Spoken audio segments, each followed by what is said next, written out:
What's up, everybody? Welcome to the Pick Six Podcast, CBS Sports Daily NFL Podcast. I'm Brinson. I'm your host. And this is actually going to be a two-part podcast here on the YouTube channel. Breech had a thing he had to deal with at halftime of the Sunday Night Football game, so he didn't actually do early odds. So we're going to do it now. I'm just kidding. I had a scheduling conflict pop up. So we are going to do a two-parter. This will be a quick one. We'll dive right in. We'll do early odds for Week 18, and then Ryan Wilson will join us and we'll do the Week 17 recap. If you're in the chat, smash that like button and tell us your best bet for Week 17. Also, if you're complaining about being on time in the chat, I see you. Do you know how football works? Like, it doesn't end at a specific time. This isn't soccer, you hooligans. All right, smash the like button. And to be honest, we are lucky Brinson is even here and not napping, because that's what he was doing. This game, Packers game, was such a blowout that Brinson fell asleep, guys. Fell asleep at the wheel, literally. Fell asleep at the wheel. All right, let's dive in. This is going to sound weird. Just deal with it. What's up, everybody? Welcome to the Pick Six Podcast, CBS Sports Daily NFL Podcast. I'm Brinson. I'm your host. It's Sunday, January the 2nd, and this is the early odds look ahead to Week 18. Joining me to break down next week's odds, the one, the only, John Breech. Breech, what's up, buddy? Brinson, I'll tell you what's up. I got a lot of sleep last night, so I am wide-eyed and ready to go right now. Of course, that's an inside joke that no one understands except for me and you.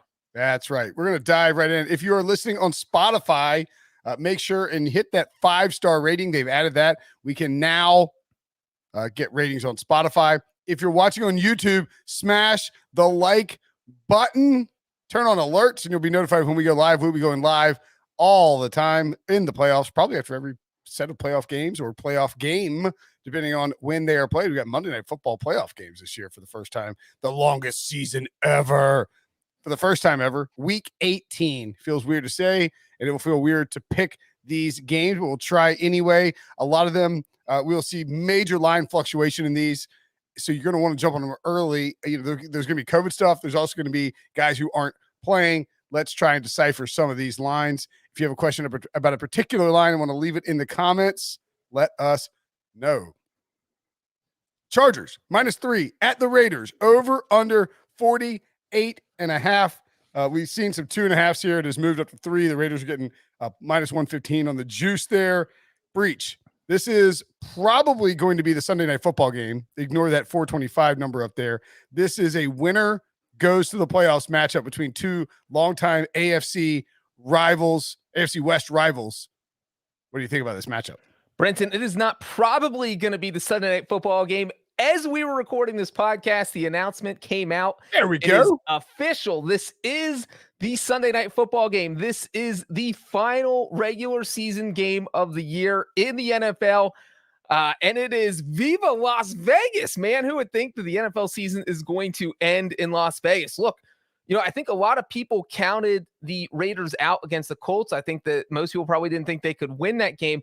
But the Raiders have won 3 games in a row, and they've done it because their defense has been playing so well. I mean, they've only given up, I think, about 15 points per game during this 3-game winning streak. They beat the Broncos. They beat the Browns. It was a depleted Browns team, but they beat the Colts. So they're playing good teams, and they're winning. And, I feel like this is a team that's well-suited to play the Chargers. I know they lost to the Chargers earlier this season.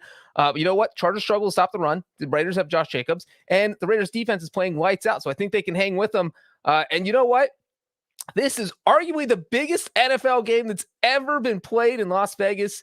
And as we know, Brinson, the house always wins in Vegas. So I'm going with the team that plays in the Allegiant Stadium house, and that's the Raiders. I think they're going to upset and cover here. Yeah, this line's a little stinky. We're not going to get a ton of, Chargers fans in Las Vegas. I guess I was sort of thinking it was even like in LA when I saw the -3. The Raiders aren't a great football team. They're just finding ways to win down the stretch. I think the Chargers are a much better team. I will take the Chargers here, but if it gets past 3, I will be pretty hesitant to do so because the Raiders seem like a team capable of potentially storming through the back door. Although I'm not sure that they can do a whole lot of damage in the air and in the passing attack if Derwin James is healthy and on the back end of that defense. But I like I lean towards the Chargers at 3 or less. It feels a little obvious, and I think people will probably be on them. 49ers at the Rams. This is a massive game for playoff implications. The 49ers win, and they get in the playoffs. If the 49ers lose and the Saints beat the Falcons in Atlanta, then the Saints get in the playoffs.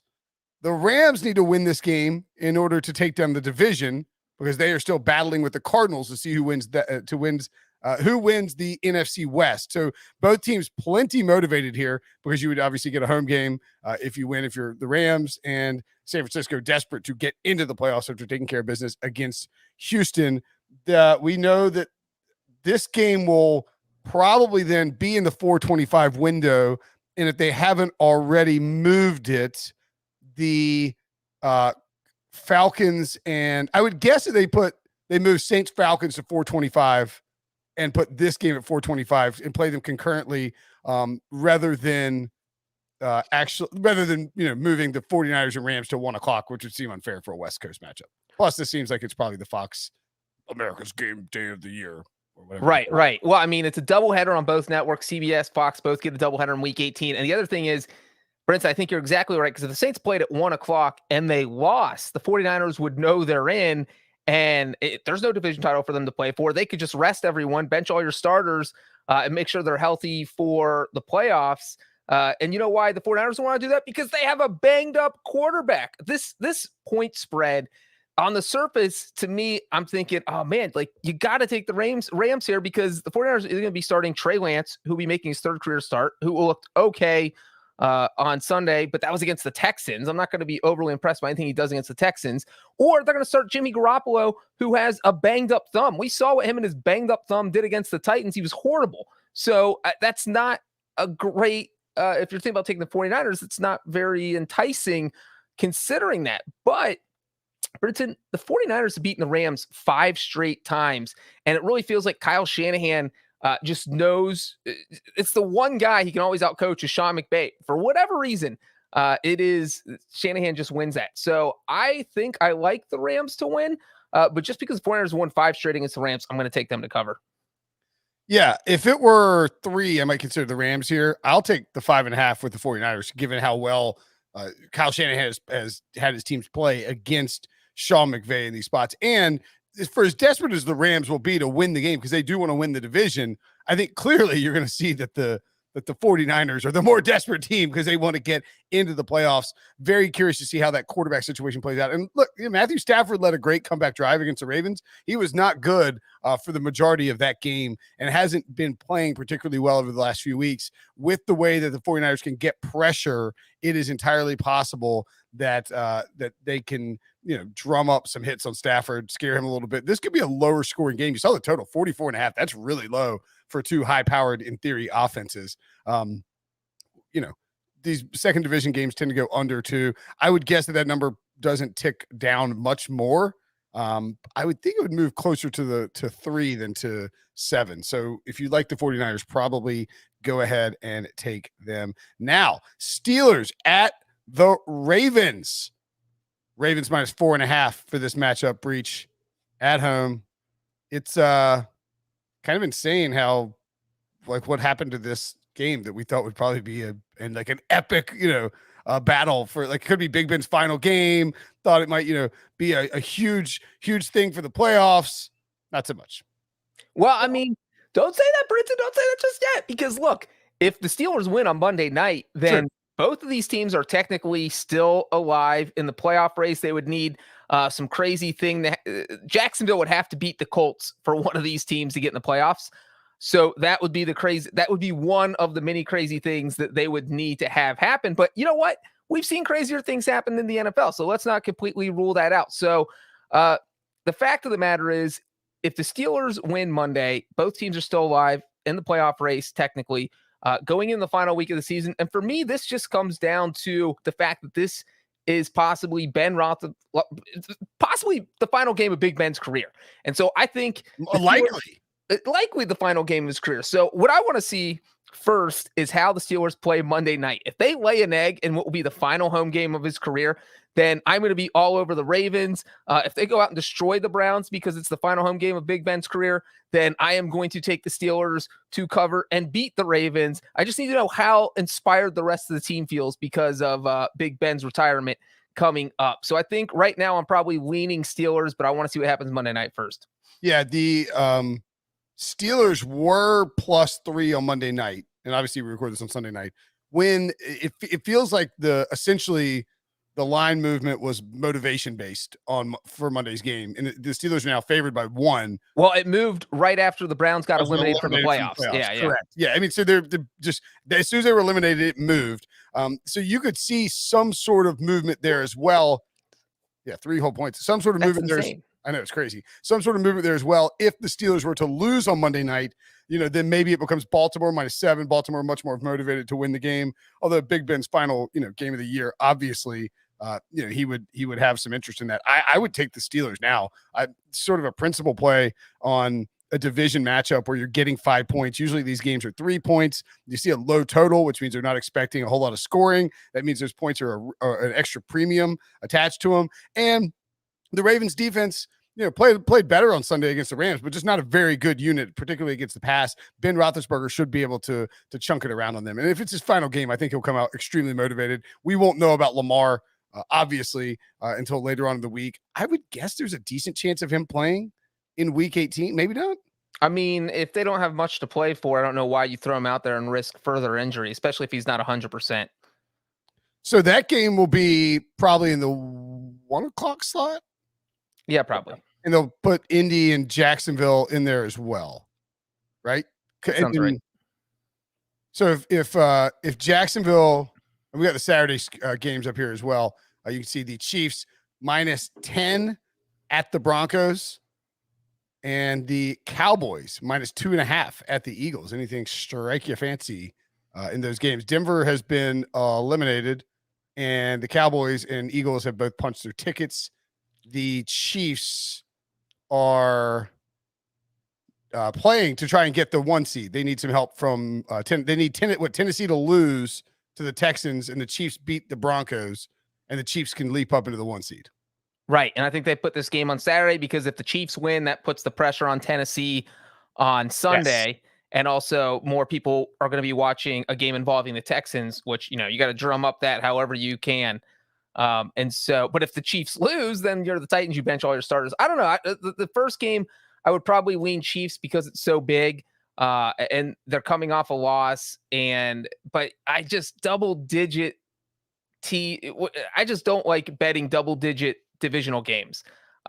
So soft lean on the Chiefs. But for Cowboys, Eagles, man, I hate to do this to Debo, but I think I'm leaning Cowboys here. But here is the issue, is that the Packers have clinched the top seed. Yep. The Cowboys have clinched the division. The Eagles have clinched a playoff spot. So no one can really help themselves here. I mean, sure, the Cowboys can move up and maybe finishes a 2 seed. And then you could be in a situation where you're playing the Eagles in consecutive weeks, which would be insane. And then, the Eagles, I can't imagine they are going to play their starters. I think, maybe they start the game starters. But I don't think there's any reason to let them play all 4 quarters because you're either going to be the 6 or 7 seed. There's not a lot of movement you can do, and you're not going to know who's going. I'm taking the Cowboys. That's where I'm talking myself into here.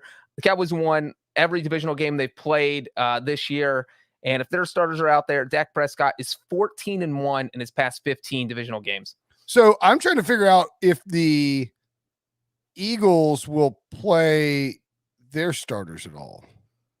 Yeah, that's what I'm saying. This is one where you just talk yourself in circles because I'm not sure what I feel like they wouldn't. The Eagles can't get higher than the 6th seed. Right. After the Cardinals won.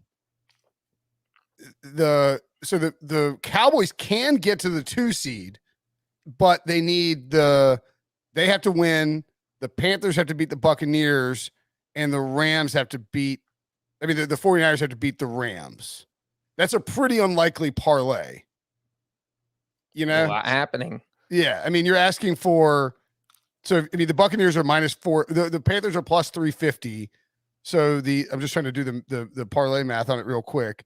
The Cowboys money line, let's say it's minus. I know it's not up there. Probably like roughly minus 150.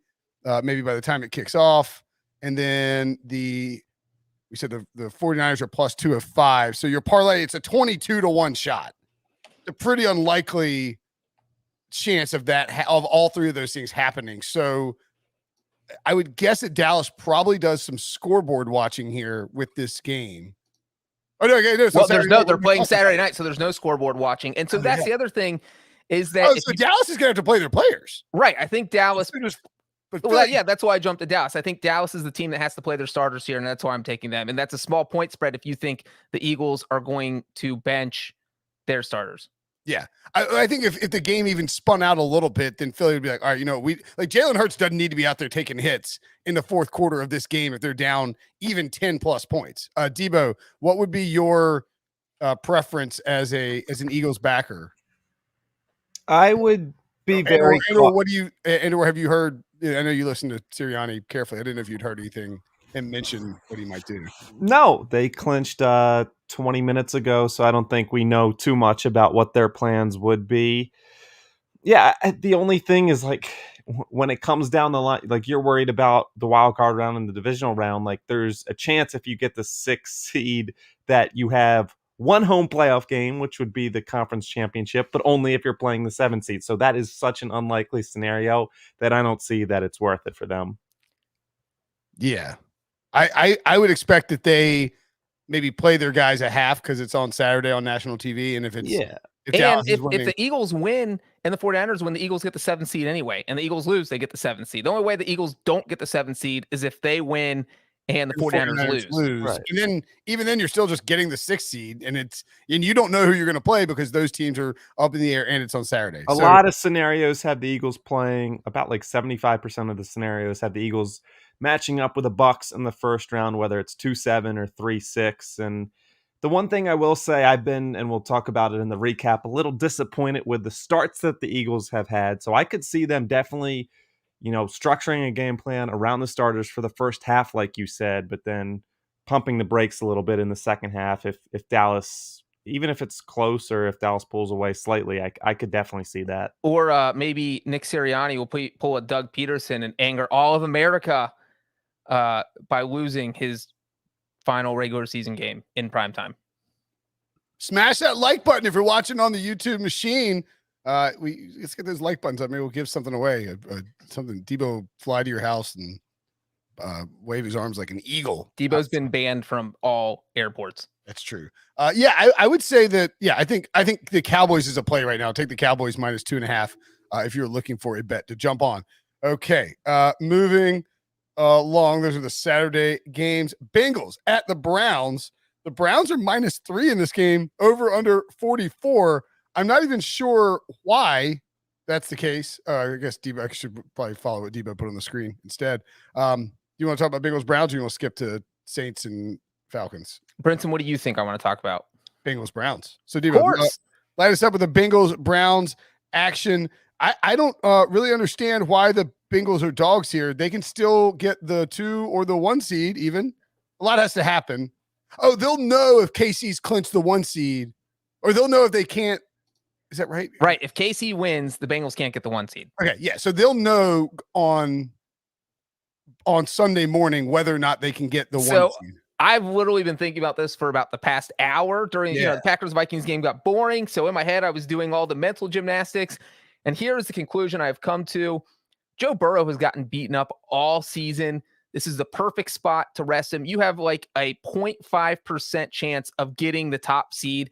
It's not going to happen because you need the Chiefs to lose. You need the Titans to lose. And then you have some other things with the Bills and Patriots because there could be a 5-way tie at 11. It's very, very unlikely. And then at that point, if you're the Bengals, you're asking yourself, well, do we care more about the 3 or 4 seed? Because if the Chiefs and Titans both win, that's your 1 and 2 seeds. And I just don't think there's a huge difference between 3 and 4. You'd rather be able to rest Joe Burrow. And I think that is why the Browns are the favorite here, because the odds makers are expecting the Bengals to rest their starters. I will be shocked if Joe Burrow plays all 4 quarters. So I think right now I I would go with the Browns. Joe Burrow suffered a knee. We'll talk about that in the recap, but he suffered a knee injury, so it would be pretty crazy to let him get out there and get tattooed by Myles Garrett. If you're the Browns, you're thinking, you know what, we can pull the season sweep on the Bengals. It's not like, you want to go out on a high note if you have nothing to play for. And I think sweeping the team that won your division is something that you would want to do. Yeah. And if the Browns were to win on Monday night, they get to 8-8, and then you beat the Bengals and you get to 9-8, and you could say, hey, look, we didn't make the playoffs, but 9-8, pretty good effort, very unlucky season, et cetera, et cetera. And yeah, I think we have a lot of Bengals fans in here. Excellent. Yes. And I surprise. And I think that I think Burrow's knee is probably fine. We'll get to that in the recap. Let's go back to the Falcons and the Saints very quickly. Saints -4.5 at the Falcons. The Saints barely beat the Panthers. They covered, but they barely beat them, really. I would guess, though, that just because of the motivational factor, this line moves towards the Saints rather than back towards the Falcons, even though I do think Atlanta will play all their players and give it a good effort. Again, the Saints need the 49ers to lose and have to beat the Falcons in order to get in the playoffs. I think Atlanta would love to keep the Saints from getting in the playoffs. Yeah, I think that is the truth here. And I don't think this point spread will move much because you look at what the Saints have done over the past few weeks. They've stayed in the playoff race, but their offense is just, it's been so bad. And so, obviously the Saints have something to play for because they could still get in the playoffs. But the Falcons and the Saints are bitter rivals. And I have to think there is nothing the Atlanta Falcons would love more than ending the Saints season. We already saw the Falcons beat them once. That was in New Orleans. That was Matt Ryan had a huge day. The Saints were up like 24-10 or something, and then hung on, or the Falcons were up 24 to something and then hung on for a wild 27-25 win. I like the Falcons to cover here. This is one of those classic games where you think the team that has more to play for, but the Saints just aren't explosive enough on offense to kind of woo me to their side. So I think the Saints probably win, but I'm taking the Falcons to cover. Yeah, I think I would probably agree with that and I would take the Falcons, but I would probably wait to take the Falcons because I do think the line will move towards the Saints just because of what the two teams have from a motivational perspective. Let's see. One more game. What we'll do? Titans, Texans. Colts, Jaguars. We could do those two. Those two AFC South games, excuse me. We have the Titans -10.5 at the Texans. The Colts are -14.5 at the Jaguars. Both totals below 45, 44.5 for the Colts and 43, as you can see on the screen for the Titans. I mean,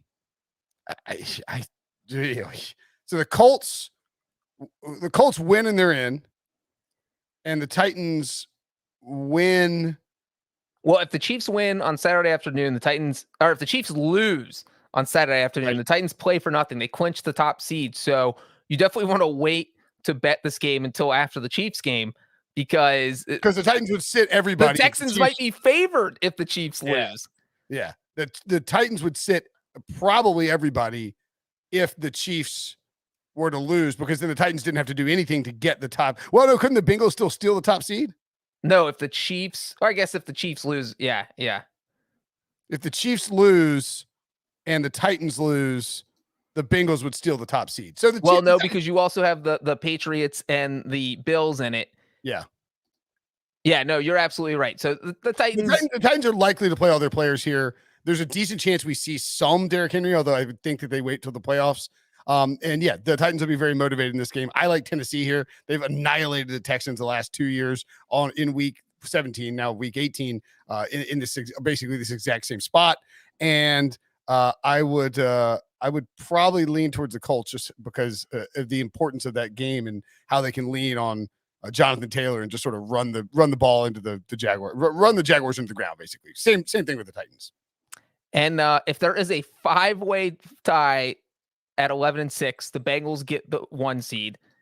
If there is a 3-way tie at 11-6, the Bengals get the 1 seed. So, if somehow the Titans and Chiefs end up losing, yes, the Bengals would be the biggest benefactor, assuming they beat the Browns, because that's not a given. And that's the other thing that, I'm sure our rest the starters thing with the Titans, Brinson, Mike Vrabel is going to be scoreboard watching. Once he feels like, if the Bengals rest their starters, because if the Chiefs win, that will be where things change for the Bengals. They rest their starters. The Titans have to win. I'll take the Titans to cover. Yeah, I like the Titans in this spot too. All right, that is the Week 18 early odds look ahead. Smash that like button if you're watching on YouTube. Thanks for listening. Thanks for watching. And we will take a brief break before we continue on with the recap. While we welcome in Ryan Wilson. Hey. Is that a Bengals cap? Got my Bengals colors behind me. My Bengals cap on. Sad day in the Wilson. Representing. Thanks, Wilson. It might not be a Bengals cap, but it's Bengals colors. Yeah, respect it.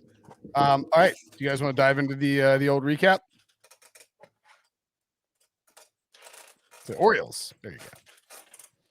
All right. You ready? Oh, I'm ready. Gird your loins. Breech is about to get loose. Breech is loose. All right. If you're watching on YouTube, we're about to go live with the podcast here in a second. Smash that like button. Debo says we get to 200 likes, we'll give away a Brinson Sucks hat.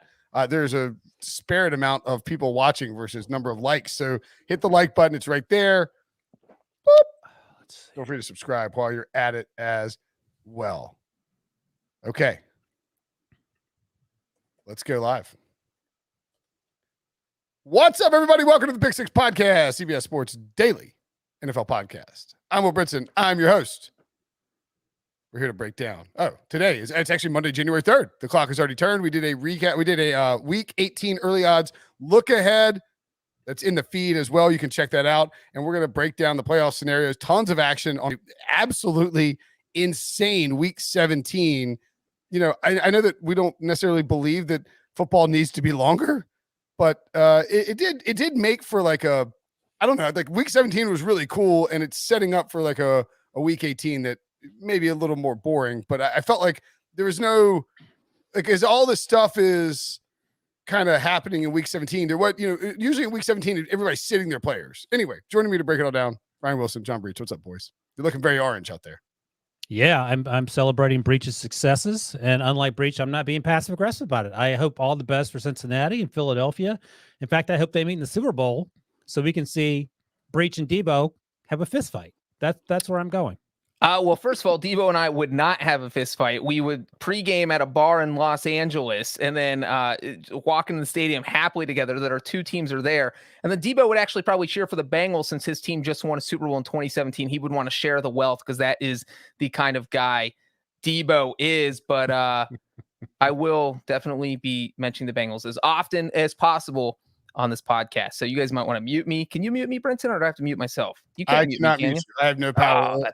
I have no power or authority. Oh, right. You guys see that Bengals game? Man, it was crazy. No, you listen. By the way, who day? Quickly. Bengals. Yeah, Breech has earned this. He's been through a lot. I would just ask Breech, and Brinson, you and I point this out to him in our daily chats. Don't be a butt H about it, or a beehole, whichever you know. Just enjoy it and let us join with you.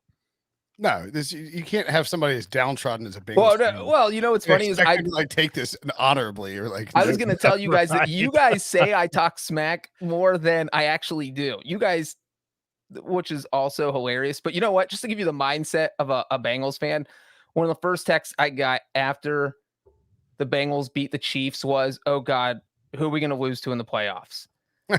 I got a bold prediction. And I got sad, but they're not going to lose in the playoffs. I got a bold prediction, and we'll talk about it when we talk about the game.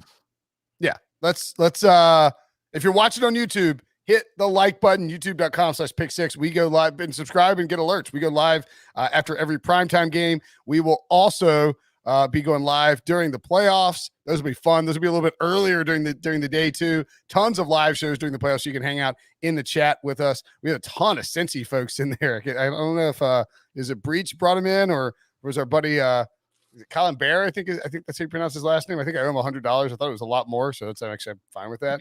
I don't know. These Bengals fans are rabid, man. And if you're listening on Spotify, if you're listening anywhere, thank you, of course. But specifically on Spotify, we have they have 5-star ratings that they added, and you can give us a 5-star. We'd really appreciate it if you did that.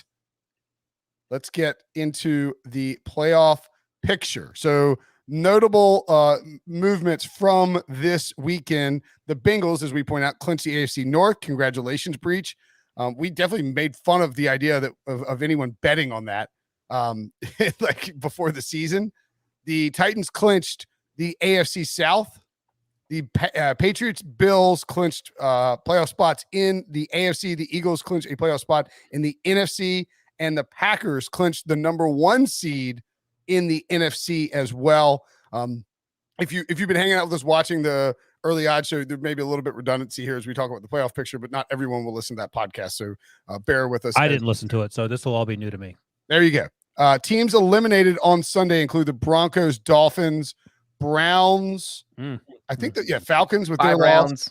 Washington was eliminated. There he goes. I think the Texans, Seahawks, Panthers were already gone. Jets, Jaguars, Lions, Giants, and Bears. I love that you think the Panthers are still in it. I mean, they were. They kind of were like flirting around for a while. So the teams that are still alive in the AFC, but have not clinched. There's 4 teams left for 2 spots. Indianapolis. Excuse me, 5. 5 teams left because Baltimore's still alive, right? Yes. Yeah. 5 teams. So the Colts, of course, the Chargers, who are the current 6 and 7 seeds. Vegas is the 8 seed. Pittsburgh 9 and Baltimore 11. The Colts are win and they're in against the Jaguars in week 18. The Chargers and Raiders play each other on Sunday night in week 18, and the winner will be into the playoffs. The scenario that the Steelers and Browns play on Monday night. If the Browns beat the Steelers are out. If the Steelers win, the Steelers and Ravens play in week 18, and they would also need Indianapolis to lose to Jacksonville. Although I will say that game is in Jacksonville, and Indy has not won in Jacksonville since 2014. Correct. And Jacksonville only has 4 wins since the final week of the 2019 season, and 2 of them are against the Colts. Stop it. I'm just trying to give hope to my fellow AFC Northers out there. Steelers and Ravens. Trying to give Wilson false hope. It's possible. Yeah, passive aggressive breach in 5th gear already. I'm giving you facts saying that the Jacksonville could beat Indianapolis. They're not going to. The Raiders. The Raiders can actually also clinch a playoff berth if they win. Indy loses and Pittsburgh loses a single game. That's kind of wild. Wait, so they could. That's the nightmare scenario for the NFL, because if that happens, then the Raiders have nothing to play for on Sunday night. And then you get the scenario where they just bench everyone and the Chargers win and get in. So that would be crazy. That would be insane. Similar to what we saw happen in 2009 when the Jets beat the Bengals 37-0 in the final Sunday night game of the year. And then the Jets beat the Bengals in the playoffs the following. I didn't need to bring that up. Nobody needed to bring that up. I thought you want to know that. Smash that like button if you're in the YouTube chat. So it seems, so obviously we think one of the Raiders and Chargers get in, just the winner of that game is the more than likely scenario. And then do you think it's just Indy and then one of those teams gets in? That's pretty high percentage chance that happens. I think the conversation, and you guys can disagree if you like, but it's Sunday night. Chargers Raiders will determine what happens. And both those teams played really well this Sunday. I lean Chargers because I have a crush on Brandon Staley, and I still am the apology tour for Justin Herbert. But I don't know. Steelers no, and I think the Ravens absolutely not. Just because they're too far back. Yeah. You just need too much. You're asking for Indy to lose as a 14-point dog to a terrible football team. Granted on the road in a division game, but still. Stop it. Yeah, exactly. Yeah, it doesn't seem very likely. But I think the crazy part is if Indy does win, and so then that becomes winner take all with Chargers, Yep. is if the Raiders win, they would get the 6th seed, and if the Chargers win, they would get the 7th seed. So there still would be some, so like the Colts, assuming they win, wouldn't even know who they're playing until after the Raiders-Chargers game has been played. Right.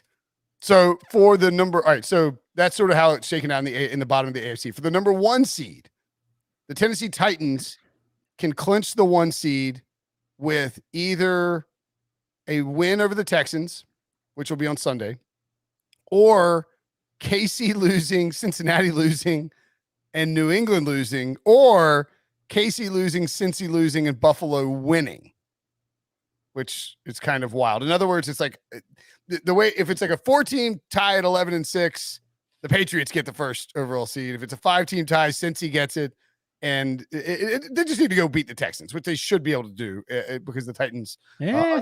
Which you They've already lost to them once. You would think, but the Titans needed a win in their season finale last year, and they played that crazy bonkers game against the Texans. I don't know if you guys remember it. Tennessee won 41-38. Yeah.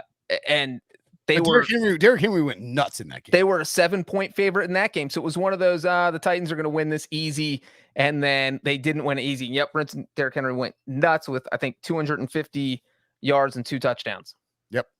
The Chiefs need to win on Saturday. They'll play the Broncos on the road, 10-point favorite in that flex game on Saturday. They need to win and then have the Titans lose to get the first round bye. So Kansas City will be motivated Saturday. That's why the NFL moved the game to Saturday. And we'll see. They'll come out, play hard against the Broncos, and then hope for the Titans to slip up. The Bengals can get the number 1 overall seed with 2 scenarios. They can either win and Tennessee loses and Kansas City loses and New England loses, or win and Buffalo wins, Tennessee loses, and KC loses. Quite a Breech. Who did the Bengals play? The Cleveland Browns. Oh, Browns in Cleveland. Browns going to win out the next 2 weeks. They might. They might. I was telling Brinson, I wouldn't be surprised if the Bengals rest. If they think there's an absolute outside shot. I mean, if the Chiefs win Saturday, I think the Bengals rest Joe Burrow. The great ironies of ironies is that Breech's dreams are coming true for the Bengals. They're resting starters in week 18. I never thought they'd be in this position, and here we are. So I have to cheer for the Chiefs so that Joe Burrow can get a week off. He's been beat up all season. Smash that like button. The Patriots can clinch the number 1 overall seed if they win. Buffalo loses, Tennessee loses, and Kansas City loses. A very, very, very unlikely parlay that would require for the Patriots to pull that off. But the Patriots are safely in the playoffs. Okay, anything else from the AFC before we move to the NFC? Who do you guys think gets in? Oh, the Chargers. Yeah, I think it's Chargers. And I'll make my bold prediction. I think the Bengals are going to win a playoff game. What? I do too. I mean, sincerely. Stop being nice. I don't like this. I don't want to. You're jinxing them. You're jinxing them. Reverse jinx, Wilson. Classic reverse jinx. No, I'm not like you. Joe Burrow is the new Favre. You don't want to bet against him. Like, you just don't want to bet against Joe Burrow. This guy just has a killer instinct. He gets it done in the big spot. I'm not even being sarcastic. We'll talk more about the Bengals when we get there. I think it's going to be Colts and Raiders. Wait, are we going to talk about every single game? Yeah, I mean, we're going to spend a very little amount of time on some of them. Okay, because I feel like this is much more pertinent than going over the Saints-Panthers game. Well, that's... I mean, we've been doing this for like 5 years. Like, well, Debo's milling this one in. Sure, let's be Wilson honest. would name a game that absolutely had no playoff implications. The Saints had to win that. Well, how about Seahawks-Lions, you know? Actually, I didn't hate that game. All right, let's go. Okay, so as you can see from the standings, Green Bay gets the elusive Z, which I believe is the clinches the first overall bye. So they are locked into the 1 seed. You can almost guarantee. We've seen it the last few years, I believe, right? Aaron Rodgers not playing. It's going to be Jordan Love. It's actually really beneficial for Green Bay. Rodgers has the busted up toe. He can rest that. Theoretically, the busted up toe. I guess he can rest it for 2 weeks. He gets surgery on it if he wants, because he can rest in week 18. They have the bye and the wild card round. Like, my goodness. You know what I was thinking about this Breech dream come true about more starters not playing in week 18? This is an opportunity for Jordan Love, as you mentioned, but it's also an opportunity for other teams who might be interested in Jordan Love, assuming Aaron Rodgers comes back. To make a little move, because Chris Collinsworth talked about it on the Sunday night telecast, that it feels like, and this is just him speculating, I would imagine, that fences have been mended in Green Bay. So if Aaron Rodgers comes back and you are indeed trying to make him happy, I would imagine you draft some wide receivers, and then you would also perhaps move on from Jordan Love in much the same way that the Patriots moved on from Jimmy G, again, presumably to make Tom Brady not angry at them. Showcase game.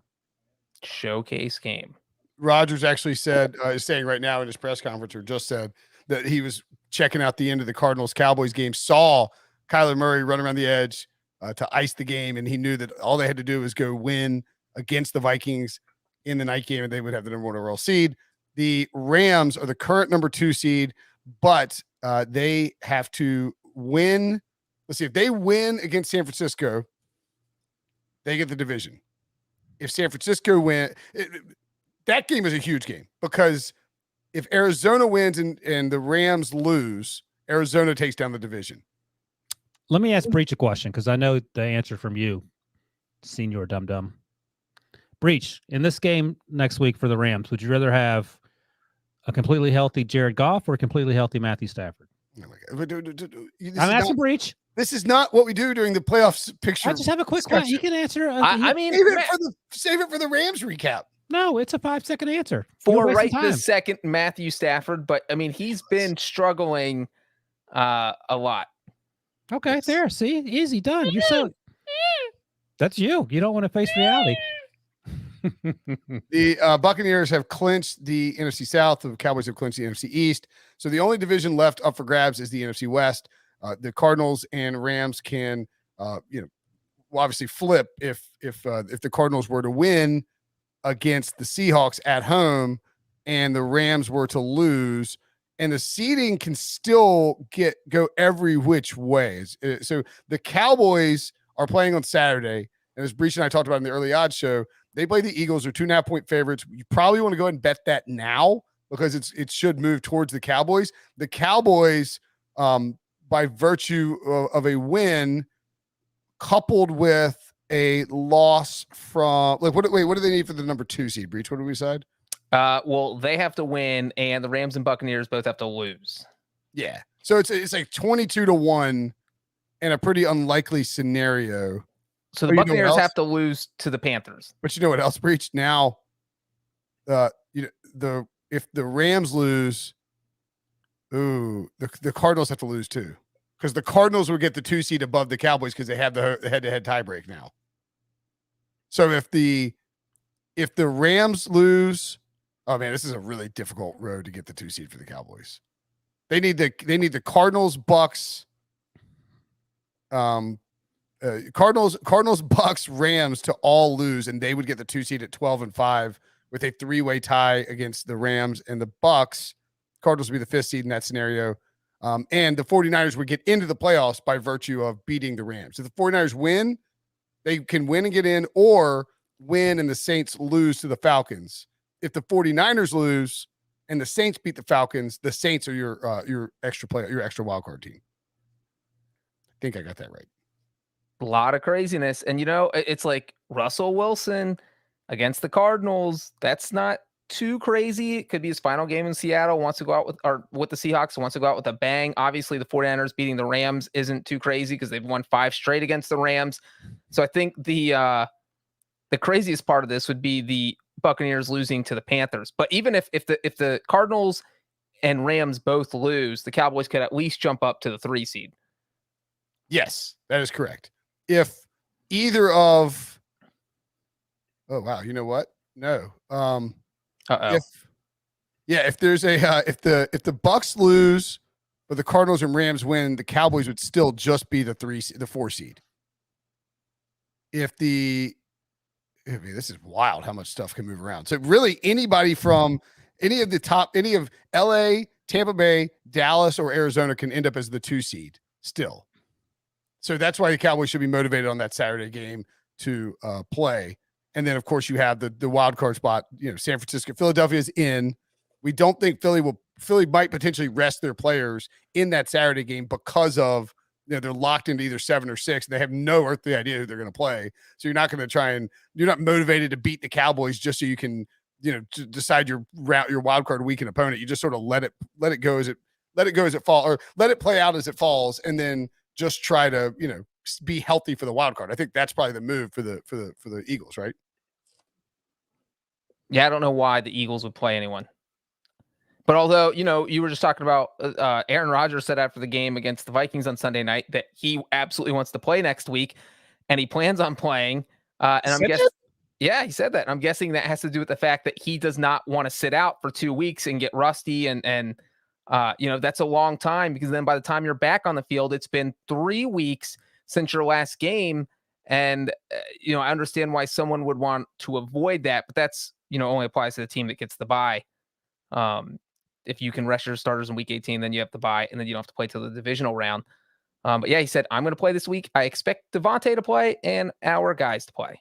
Well, that's immediately following that game. Let's see how that works out with Matt LaFleur and his decision making. Smash that like button if you're watching on YouTube. Okay. Anything else are we missing anything else? Who gets the last playoff spot in the NFC? Saints or 49ers? 49ers going to lose to the Rams? I have a bad feeling about it, honestly. You think the 49ers aren't going to make it? Who the Saints playing?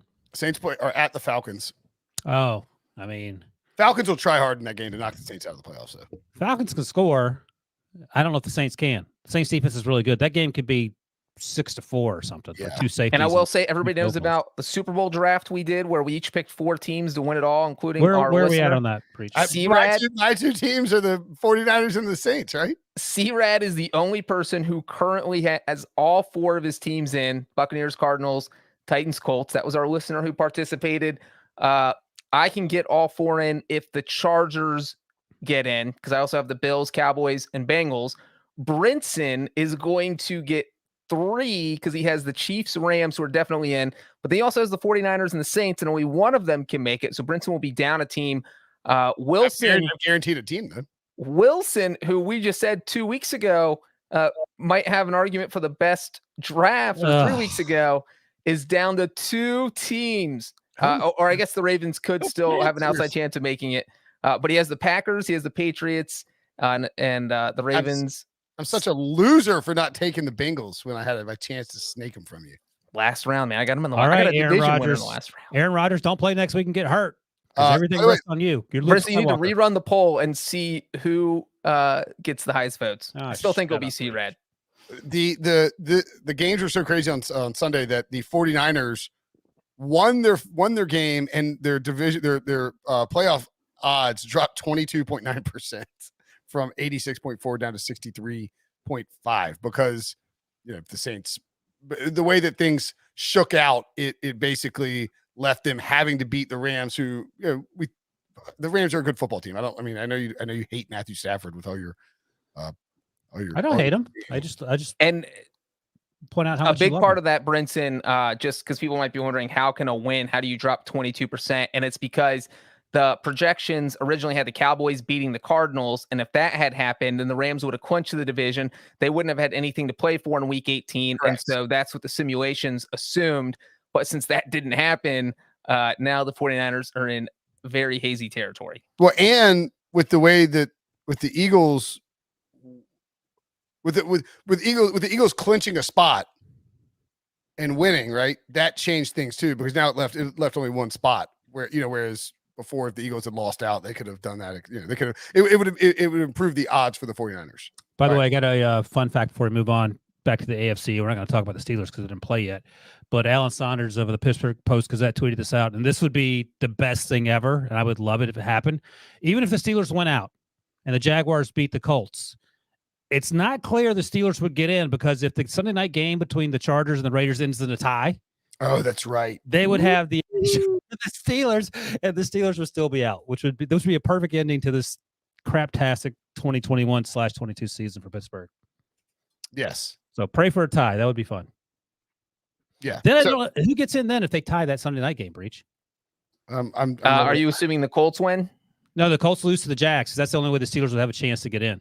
So we have the Steelers. And the Steelers beat the Ravens. Steelers went out. Jaguars beat then the Colts. the Raiders and Chargers both get in at 9-7-1. Oh, fancy. All right, there you go. The Steelers would be the third 9-7-1 team and not win and not get in. What? Whoa! So now that actually gets kind of interesting, because I would love to watch that Sunday night game knowing that the Steelers could still miss the playoffs. But if you're the Raiders and Chargers, wouldn't you just kneel it on every play so you both get in? And the NFL would lose its minds. Roger Goodell would be calling both sidelines. What are you doing? They're like, nah, bro, we're going to the playoffs. I can't answer text during the game. Because that's the only path where both of them can get in, right? There's a path. There's a path to 9 wins. That would be that would be fantastic. And that in that scenario, the Pats would get the 1 seed. Good Lord, what a zoo this would be. Wow. The Raiders and Chargers can both get in if the Steelers lose Monday night and then win in week 18, and the Colts lose. in Week 18. Is that, would that be legal according to the NFL bylaws? I have no idea. I mean, you could just What's that? Doing nothing? doing nothing. I mean, Kneeling on every What are play. they going to do? They're going to run down there and like disqualify him? it'd be on Sunday Night Football. Like it would be. Did you watch last year's Sunday night game where the Eagles just threw it away? Nobody cares. Yeah, They got mocked and now they're in the playoffs. They got the last laugh. What if they just punted on first down every time for like these punt over And then like the Raiders accidentally blocked a punt? That'd be something the Raiders would do. Yeah, something. Yeah. Or like I would be like I'd agree like a gentleman's agreement to do it, and then like you just grab the ball late and just go score. Like you get the ball and then just completely hose over your opponent. All right. Anyway, that is the playoff picture. If you got questions about it, holler at us in the chat. We're happy to answer anything and everything. We're going to take a quick break, and when we come back, we'll recap Week 17. Woo! That's right. We just take breaks just like that. Okay, we're going to start. I mean, somehow amid all of this, well, you know what? We'll get to the Bengals in a second. I'm right here. We can wait all night. Talk about the Bengals all night. I don't care. We have to start with the weirdest thing that we saw today, and the weirdest thing you've maybe ever seen in a game in the history of football, but somehow only the fifth weirdest thing that's happened to Antonio Brown in the past 3 years. Antonio Brown took off his clothes and left the stadium, and he was released. He was released in the middle of a game, basically. Not technically, but Bruce Arians comes out afterwards and says, look, here, let's listen to Bruce Arians saying after the game, ask about Antonio Brown's status with the team. He is no longer a Buck. All right, that's the end of the story. Let's talk about the guys that went out there and won the game. So people are kind of mad about that, and I get it, because Bruce Arians, when Chris Godwin went out with an injury and they kept Antonio Brown, even though he'd faked his vaccination card, which again, top five. I mean, Antonio Brown's last 3 years have been incredible. When all that happened, Bruce Arians was like, I don't care what anybody thinks, we're keeping him. And now he's like, shut up and don't ask me questions about Antonio Brown. Ryan Wilson, does Mike Tomlin feel vindicated today? I don't think he feels vindicated, but I think Bruce Arians is embarrassed more than Tomlin feels vindicated, or John Gruden / Mike Mayock feel better about trading Antonio Brown, or Bill Belichick feels like he dodged a bullet when Antonio Brown got in trouble for the other off-field stuff that he's done. But the litany of things that this guy has done, I mean, we could do a whole podcast on that. I mean, it's like a 30 for 30, and it's over, a 4-year stretch? And here's the thing. Antonio Brown is a slam dunk Hall of Famer. Also, Antonio Brown is not going to the Hall of Fame. And unlike Terrell Owens, who, whether sports writers want to admit it or not, the voters, they kept him out for some time because they didn't like who he was off the field. And you're not supposed to worry about what guys do off the field. You're supposed to be solely focused on the field. Guess what Antonio Brown did on the field on Sunday? He took his clothes off and quit on his team. So that's reason enough to say, all right, dum-dum, we're not even going to consider you. And I would imagine that Antonio Brown doesn't care. But if Antonio Brown had retired this year, or this had been his last season for whatever, he would be up and possibly be going in at the same time as Ben Roethlisberger 5 years from now, who I would imagine is also done. And that's obviously not going to happen. But in terms of the craziest things Antonio Brown's ever done, going back to when he Facebook Lived Mike Tomlin's post-game speech when they beat the Chiefs in the playoffs, this isn't the worst. I think getting himself run out of town in Oakland and then celebrating on burning his feet with the cryogenic chamber was probably the worst. That was idiotic, but the fact that the way he celebrated after he got traded out of Oakland, I think they were in Oakland at the time, wherever they were, the Raiders at the time. That to me was okay. This guy, no one ever tells him no. His talent supersedes everything else, and he keeps. And I put this in our little chat. He was driving around New York City with some rando driver. I have it on good information that driver is actually a sort of a well-known New York driver who works with a lot of football players. So I think somebody from one of the New York teams, probably the Giants, actually set him up with that. I did some digging. Well, my first question when he moonwalked out of the building for the last time was, is he going to fly home with the team? And the answer, he got his clothes on and he left, and that's a wrap. Oh, well, it wasn't quite a wrap, because according to the ESPN story, First of all, MetLife Stadium security at first thought he was a fan. They thought he was a fan that ran on the field. And then he was like, hey, bro, can I get a ride to the airport? He asked the state trooper, and the state trooper's like, the guy didn't have a shirt or an ID. How was I supposed to know he was a football player? So they literally thought he was a fan who ran on the field. And Bruce Arians said, he told Fox Sports that he asked Antonio Brown to go in the game, and Brown refused. And that's what led to all of this chaos. And this is just like unbelievable that this, like, there was a situation with Vontae Davis retiring at halftime of that one game, which is bonkers. This is that times like 1,000. I absolutely do think this is the craziest thing he's done, because it was in the middle of a game. All the other stuff, it was like he decided he didn't want to be with the Raiders, so he started throwing a tantrum and freezing his feet and got his way out. But this was the middle of a game where he was getting passes thrown to him, where he was being used. And he still had multiple $300,000 incentives in his contract. He needed 8 catches, a touchdown, and there was a third one. What was the third one? Yardage, I guess. He did like 120 yards or something like that. Like, he was gonna get it in the last 2 games of the season if he played, and that would have been $1 million. So not only did he get cut, but he basically set $1 million on fire. I mean, honestly, if you would have asked me 2 days ago what was more likely, Brinson taking his clothes off and leaving this podcast shirtless, or Antonio Brown doing it in the middle of a game, I would have bet all my money on Brinson. That's how just almost unbelievable this entire situation is. And that's considering the fact that Antonio Brown does nutso stuff all the time. Even do we this know why he did this? Why he what? Bruce Arians said he told Antonio Brown to go back into the game. Antonio Brown said no. And then I think Jay Glazer reported that Bruce Arians was like, all right, then get out of here. Yeah. And so Antonio Brown, you can see video from the stands where fans were filming it. Mike Evans and was it OJ Howard tried to calm him down, and he threw down his pads, and then he just started ripping off his clothes, and he throws his undershirt into the stands, and then he runs through the end zone, like doing the dance and giving a peace sign. It's just a wild scene. But again, that doesn't explain why he did it. Like, who doesn't want to go back in the game? Yeah, like AB. I mean, Bruce is trying to get AB his bonus. Well, apparently he only returned to the team, I guess, so he could drop this rap video, man, so everybody would watch it. Because I bet that thing released a rap single. What the hell? I get that. But that's the cherry on top of the Antonio Brown Sunday here, is that he literally leaves the stadium in a taxi, gets home, drops an Instagram of this new rap song that he has just released. So apparently he thinks his burgeoning rap career is better than anything he's gonna be able to do on the field.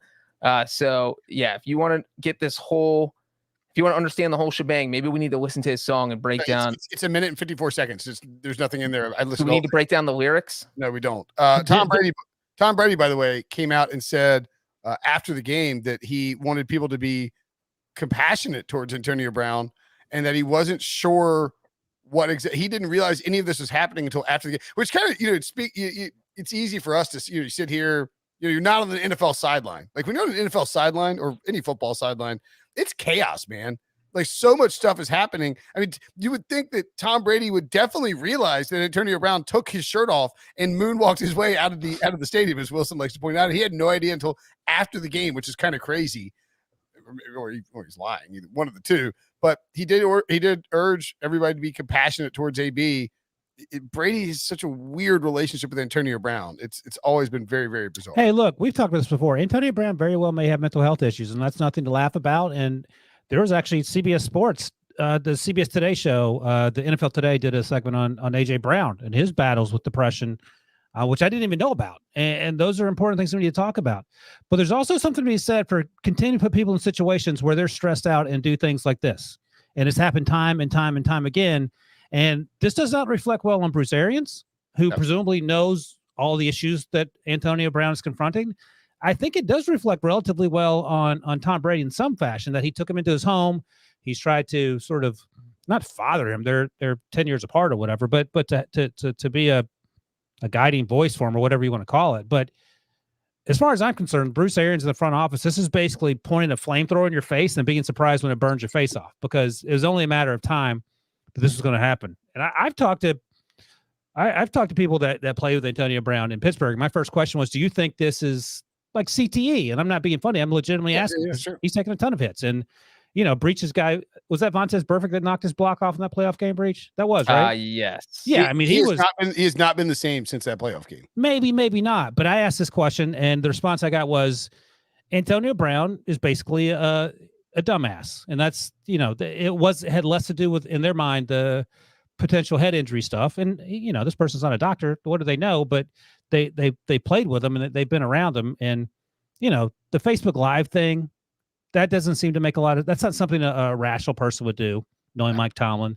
All the issues with the Raiders, that's, clearly out of character of what we would call normal. So I don't know what his issues are between his ears, but clearly something's going on. And the way he left the field on Sunday is troubling. I think Tom Brady's right, but Bruce Arians admitted that we needed Antonio Brown because we don't have any wide receivers.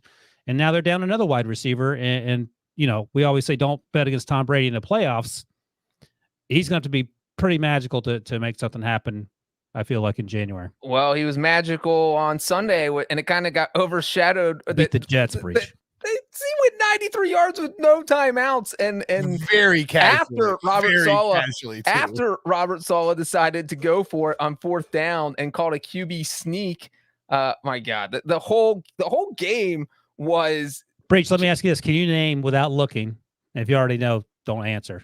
Who caught the winning touchdown? I know his last name. do you know his first name? Cyril? Is it Cyril? Yes, it is. Cyril Grayson. But even better is the 2-point conversion. They rubbed it in so the Jets couldn't get Le'Veon Bell. So he's a former Jets player and Antonio Brown's old teammate. By the way, he's talking about it afterwards. Was like, he said that, Antonio Brown's he's a really good dude. I've texted with him already. He's just going through some stuff or something like that. But yeah, I mean, Tom Brady, Gronk was his leading receiver, 7 catches, 115 yards. And then Grayson had Cyril Grayson, 6 catches, 81 yards in the touchdown. Tyler Johnson, Mike Evans caught a score early in the game, but they did want to limit his snaps. And Brady 7 of 9 for 93 yards on that final drive, including the game-winning 33-yard touchdown pass. So you guys are not yet willing to doubt Tom Brady's magnificence in playoff football. Well, I'd like to see who he's playing in the playoffs before I doubt anything. Okay. I think that the attrition that has hit their wide receiver core makes me downgrade the Buccaneers pretty severely. I mean, Gronk's still out there. Mike Evans was out there. Yeah, look, they're still, but I mean, it's a big difference between Gronk and Mike Evans versus Gronk, Evans, Godwin. And Antonio Brown. Like when you're deploying those guys fully healthy, it was really tough to stop. So it's at least concerning. They had 8 different players who caught a pass of 15 or more yards. Pretty good. Braxton Berrios smashing this game.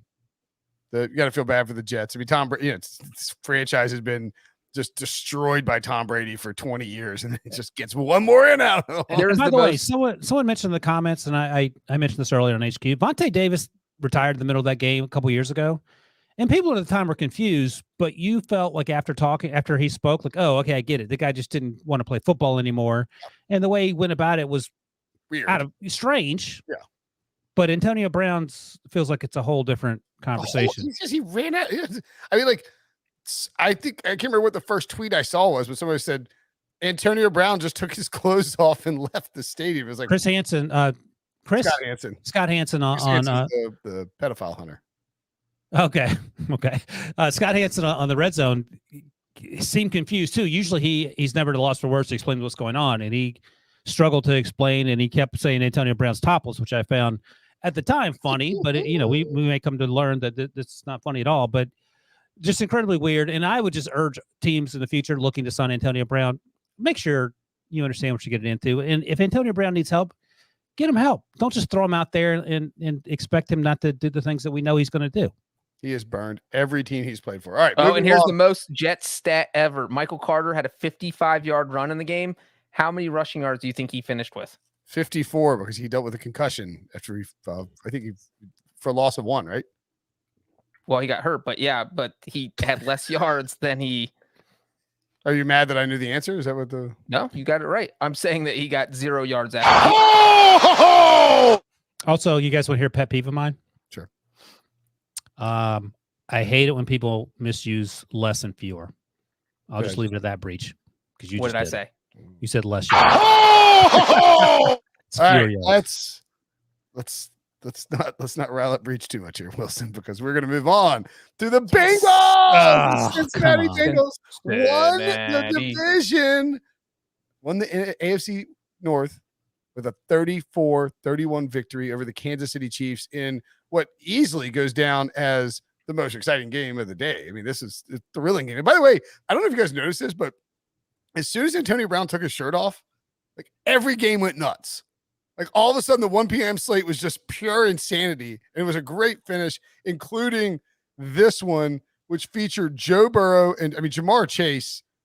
I don't know that he may have just stolen back the Offensive Rookie of the Year award from Joe Mixon. From Michael Parsons. Don't forget him. That's an inside joke, but yes, from Mac Jones. Jamar Chase finishes with 11 catches, 266 yards, and 3 touchdowns. He was dominant. It is the single Breech. You talk about it. I have one question for Breech gets going, and Breech, you can answer the question. They're winning the Super Bowl. And go That's my crazy. answer. Can you explain to me why Steve Spagnuolo, the Chiefs defensive coordinator, decided never once to cover Jamar Chase? Proceed. I cannot explain that. Look, I have never seen Jamar Chase so wide open. It was like Spagnuolo was thinking, if we leave him open, Burrow will think we're tricking him, and then he won't throw it. But that is not the case. That is not what happened at all. I mean, let me ask you guys, what was your favorite touchdown catch? Was it his 72-yarder, his 69-yarder? Nice. Or his 18-yarder? His first one, because he caught it, and then it was clear from 3 steps in that no one was going to catch him. He caught it and completely reversed it. He looks like Odell Beckham out there. Yeah, that's disrespectful, I think, to Jamar Chase. No, Odell Beckham, early Odell Beckham with the Giants. Let me ask you this. If Odell Beckham doesn't make that catch against the Giants, I think. No, against the Eagles? Who did he make that catch? Cowboys, sorry. Is he the guy that we thought he was supposed to be? I mean, he's probably not as big, but he still put up some huge numbers his first few seasons. My point is that Jamar Chase, I think, is clearly... And he had a game-winning touchdown today. It's not the day to bash Odell. Yeah, again, I think it's fine. My point is Jamar Chase is clearly better, but go ahead. Well, and it is. It boggles the mind that the Chiefs were just leaving him so open. I mean, there were a couple throws where Burrow made great throws, but for the most part, Jamar Chase was just getting open. Lawson dudes. I mean, yeah. Well, he had 111 yards at halftime and 2 touchdowns. And then on the Bengals' first possession of the second half, he gets a 69-yard. Like, how are you getting open for that? And I think my favorite play of the day, this is where, so obviously the Chiefs were up 28-14, and it was like, oh my God, here we go again. The Bengals can't play with a good team. They're beating up on the bad teams, and I'm sure a lot of Bengals fans were thinking that. The Chiefs are at 21-7. Well, 28-14. Oh, 28-14. Sorry. Yeah. Well, it felt like the Bengals were fine offensively, but simply could not stop the Chiefs. And it was just like, I had a text thread going with some friends. It was like, man, because we've all become like Burrow fans now. Like, I love. I like the Bengals. The Bengals are a fun team, but it felt like the Bengals just could not get a stop. Well, they punted on their first 2 possessions, and it felt like that was going to cost them the game because the Chiefs were going to score every time they touched the ball, which is what they did in the first half, except for the opening possession. They punted on the opening possession. I was like, oh my God, the Bengals defense is going to shut this team down. And the crazy thing is that the Bengals outscored them 17-3 in the second half. The fact that the defense only gave up 3 points was just an amazing performance, because that's the way they're going to have to play in the playoffs. But back to Jamar Chase real quick. I thought the play of the game, we're talking about a game where he had a 72-yard touchdown, where he had a 69-yard touchdown. But absolutely for me, the play of the game was 3rd and 27 with 3 minutes and 20 seconds left in the game. They are at the Chiefs' 41-yard line. If they don't convert, because it's a 31-31 tie, if they get 0 yards, I think Zach Taylor probably punts it, because if you miss a 58-yard field goal, then Patrick Mahomes is basically taking over at midfield. And so I probably think Taylor punts it. If they get, 5 or 10 yards, then he kicks the field goal. So 3rd and 27, you have no business converting that. There's probably only been 1 3rd and 27 convert in the past 10 years. And it was Joe Burrow to Jamar Chase for 30 yards. They convert that. And then because they converted that, the Chiefs never got the ball back. And so the Bengals just ran out the clock. I know that Chiefs fans hated some of the penalties near the end and all the kind of the 4th and 1, and then it's like, oh my God. And then it was the 4th and 1. They sneak Burrow, which was insane because you're just putting him to this pile of bodies, like begging. Well, no, they stuck him on second. Yeah. On first down and second down. But on 4th and 1, they stopped Nixon. Zach Taylor's like, I'm going for it. It's like, oh boy, this is gonna be something. And he goes, and there's offsetting penalties, right? And then they stopped mixing it first, and then the flags come in. You're like, all right, what's this gonna be? Yeah. And then it wasn't clear. It was like he might have gotten over, but maybe he didn't, and they were gonna have to review it. Right. The flags come in, offset, they replay the down. Zach Taylor goes for it again, and that's when there was a penalty on L'Jarius Sneed, which may give him a first down. They gave a first down but at that point, and that allowed them to run out the clock. But Burrow had gotten hurt and he's limping around. So Brandon Allen comes in, I think he takes one knee on to set up where they wanted to be, and then he was in charge of spiking the ball to stop the clock, and he got a little close. Well, and the other thing is when Burrow got hurt and couldn't even finish, and you have to let Brandon Allen take those 2 snaps because they're still 2 important snaps. You can't have him fumble them. You can't have him mess up at all. And every Bengals fan, because you lived through Carson Palmer in 2005, you lived through Andy Dalton, the best Bengals team since this one was that 2015 one where Dalton broke his thumb trying to tackle in the Steelers game in the regular season. 2015. And so now he's out of the playoffs. And so that's what you're thinking, like, oh my God, if Burrow hurts, this win doesn't mean anything because the season's over. And that's the last thing you want to see. But Burrow said after the game that he is good. And that's also why I do think he'll end up resting in week 18. I don't think that Zach Taylor will throw him out there if he doesn't have to. But yeah, you throw Burrow out there, he gets hurt in week 18, you might get you're done. Breech, let me ask you this hypothetical because I love hypotheticals. What if Joe Burrow can't play the rest of the year? And it's fine. He'll be fine on February 20th or whatever. Brandon Allen takes the Bengals to the Super Bowl and they win the Super Bowl, but Joe Burrow can't come back to Cincinnati. Would you sign up for that? Wait, what? Wait, what's that? Brandon Allen takes the Bengals to the Super Bowl and they win, but Joe Burrow is done. They have to trade him in the offseason. Joe Burrow retires like Andrew Luck style. Yeah, that's the trade-off. Take that. But the Bengals get a Super Bowl win? Yeah. Man, that's tough. What are you talking about? I would take it. You sign in blood for the Super Bowl and take it. No, I would rather have 10 years of Burrow with the chances of Super Bowl wins than one guaranteed one. One guaranteed. How many do you have now? Nuts, bro. Breech, it's worth it. Let me just chime in. Nick Foles, exactly. How about that? And real quick, this was obviously debated a lot on Twitter with Zach Taylor going for it on 4th and goal from the 1. I was fine with that. You are playing the Chiefs. You want to get a touchdown. If you get a field goal with 50 seconds left and all the Chiefs have to do is get in field goal range, you probably don't feel good trying to stop Patrick Mahomes in that situation. But if you put him in a situation where he needs a touchdown in 50 seconds with no timeouts, then you're feeling pretty good. So, well, I don't know if you're feeling pretty good, but it's just going to be a lot harder to. You feel better. Yeah. Also, I think the other thing is, even as good as your defense played in the second half, if you kick that field goal, you're giving Mahomes the ball with 50 seconds, and if he gets a touchdown, he beats you. And I mean, that can happen. One. You just want to not give Patrick Mahomes the ball back if you can. I'll say this: Patrick Mahomes should have had 2 interceptions. Mike Hilton had one that was knocked out of his hands. Almost had another one. The Bengals defense, and this is a huge. Think of the contrast between last week when this Chiefs team, whose running game isn't great and their defense has been better, they absolutely demolished the Steelers. The Bengals defense showed up and they gave the Chiefs some trouble after the first 25 minutes or so of feeling each other out. And that's huge. And you have to feel good about that for certain going into the playoffs. So this is exactly where you want to be. I think Breech is right. You got to rest up Joe Burrow and just piecemeal away to sort of protect that guy because, if he's has half a chance, no one's guarding Jamar Chase. It just apparently is impossible to do. Impossible. And even if you do, then Burrow's just going to throw to T. Higgins and Tyler Boyd. No one, I didn't care about this, but some people were concerned about it. No one is getting in a time machine and taking Penei Sewell with that pick. Jamar Chase was the absolute right pick.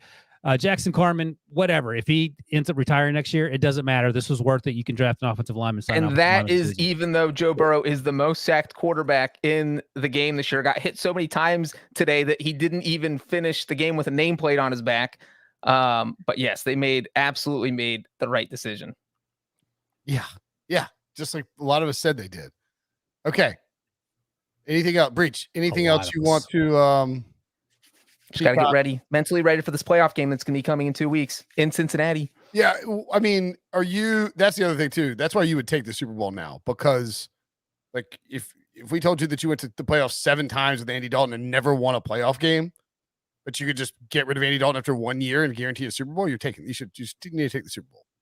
Yeah, I mean, I will say that this is all this team is going to hear about for the next 2 weeks is you guys haven't won a playoff game in 30 years. The playoff losing streak started on my birthday. I feel like I'm a part of this curse. Your first birthday? What? You were like days old. Where are you? This is January 13th, 1991. That was the. Oh, so you were like 10 or something. That was the loss.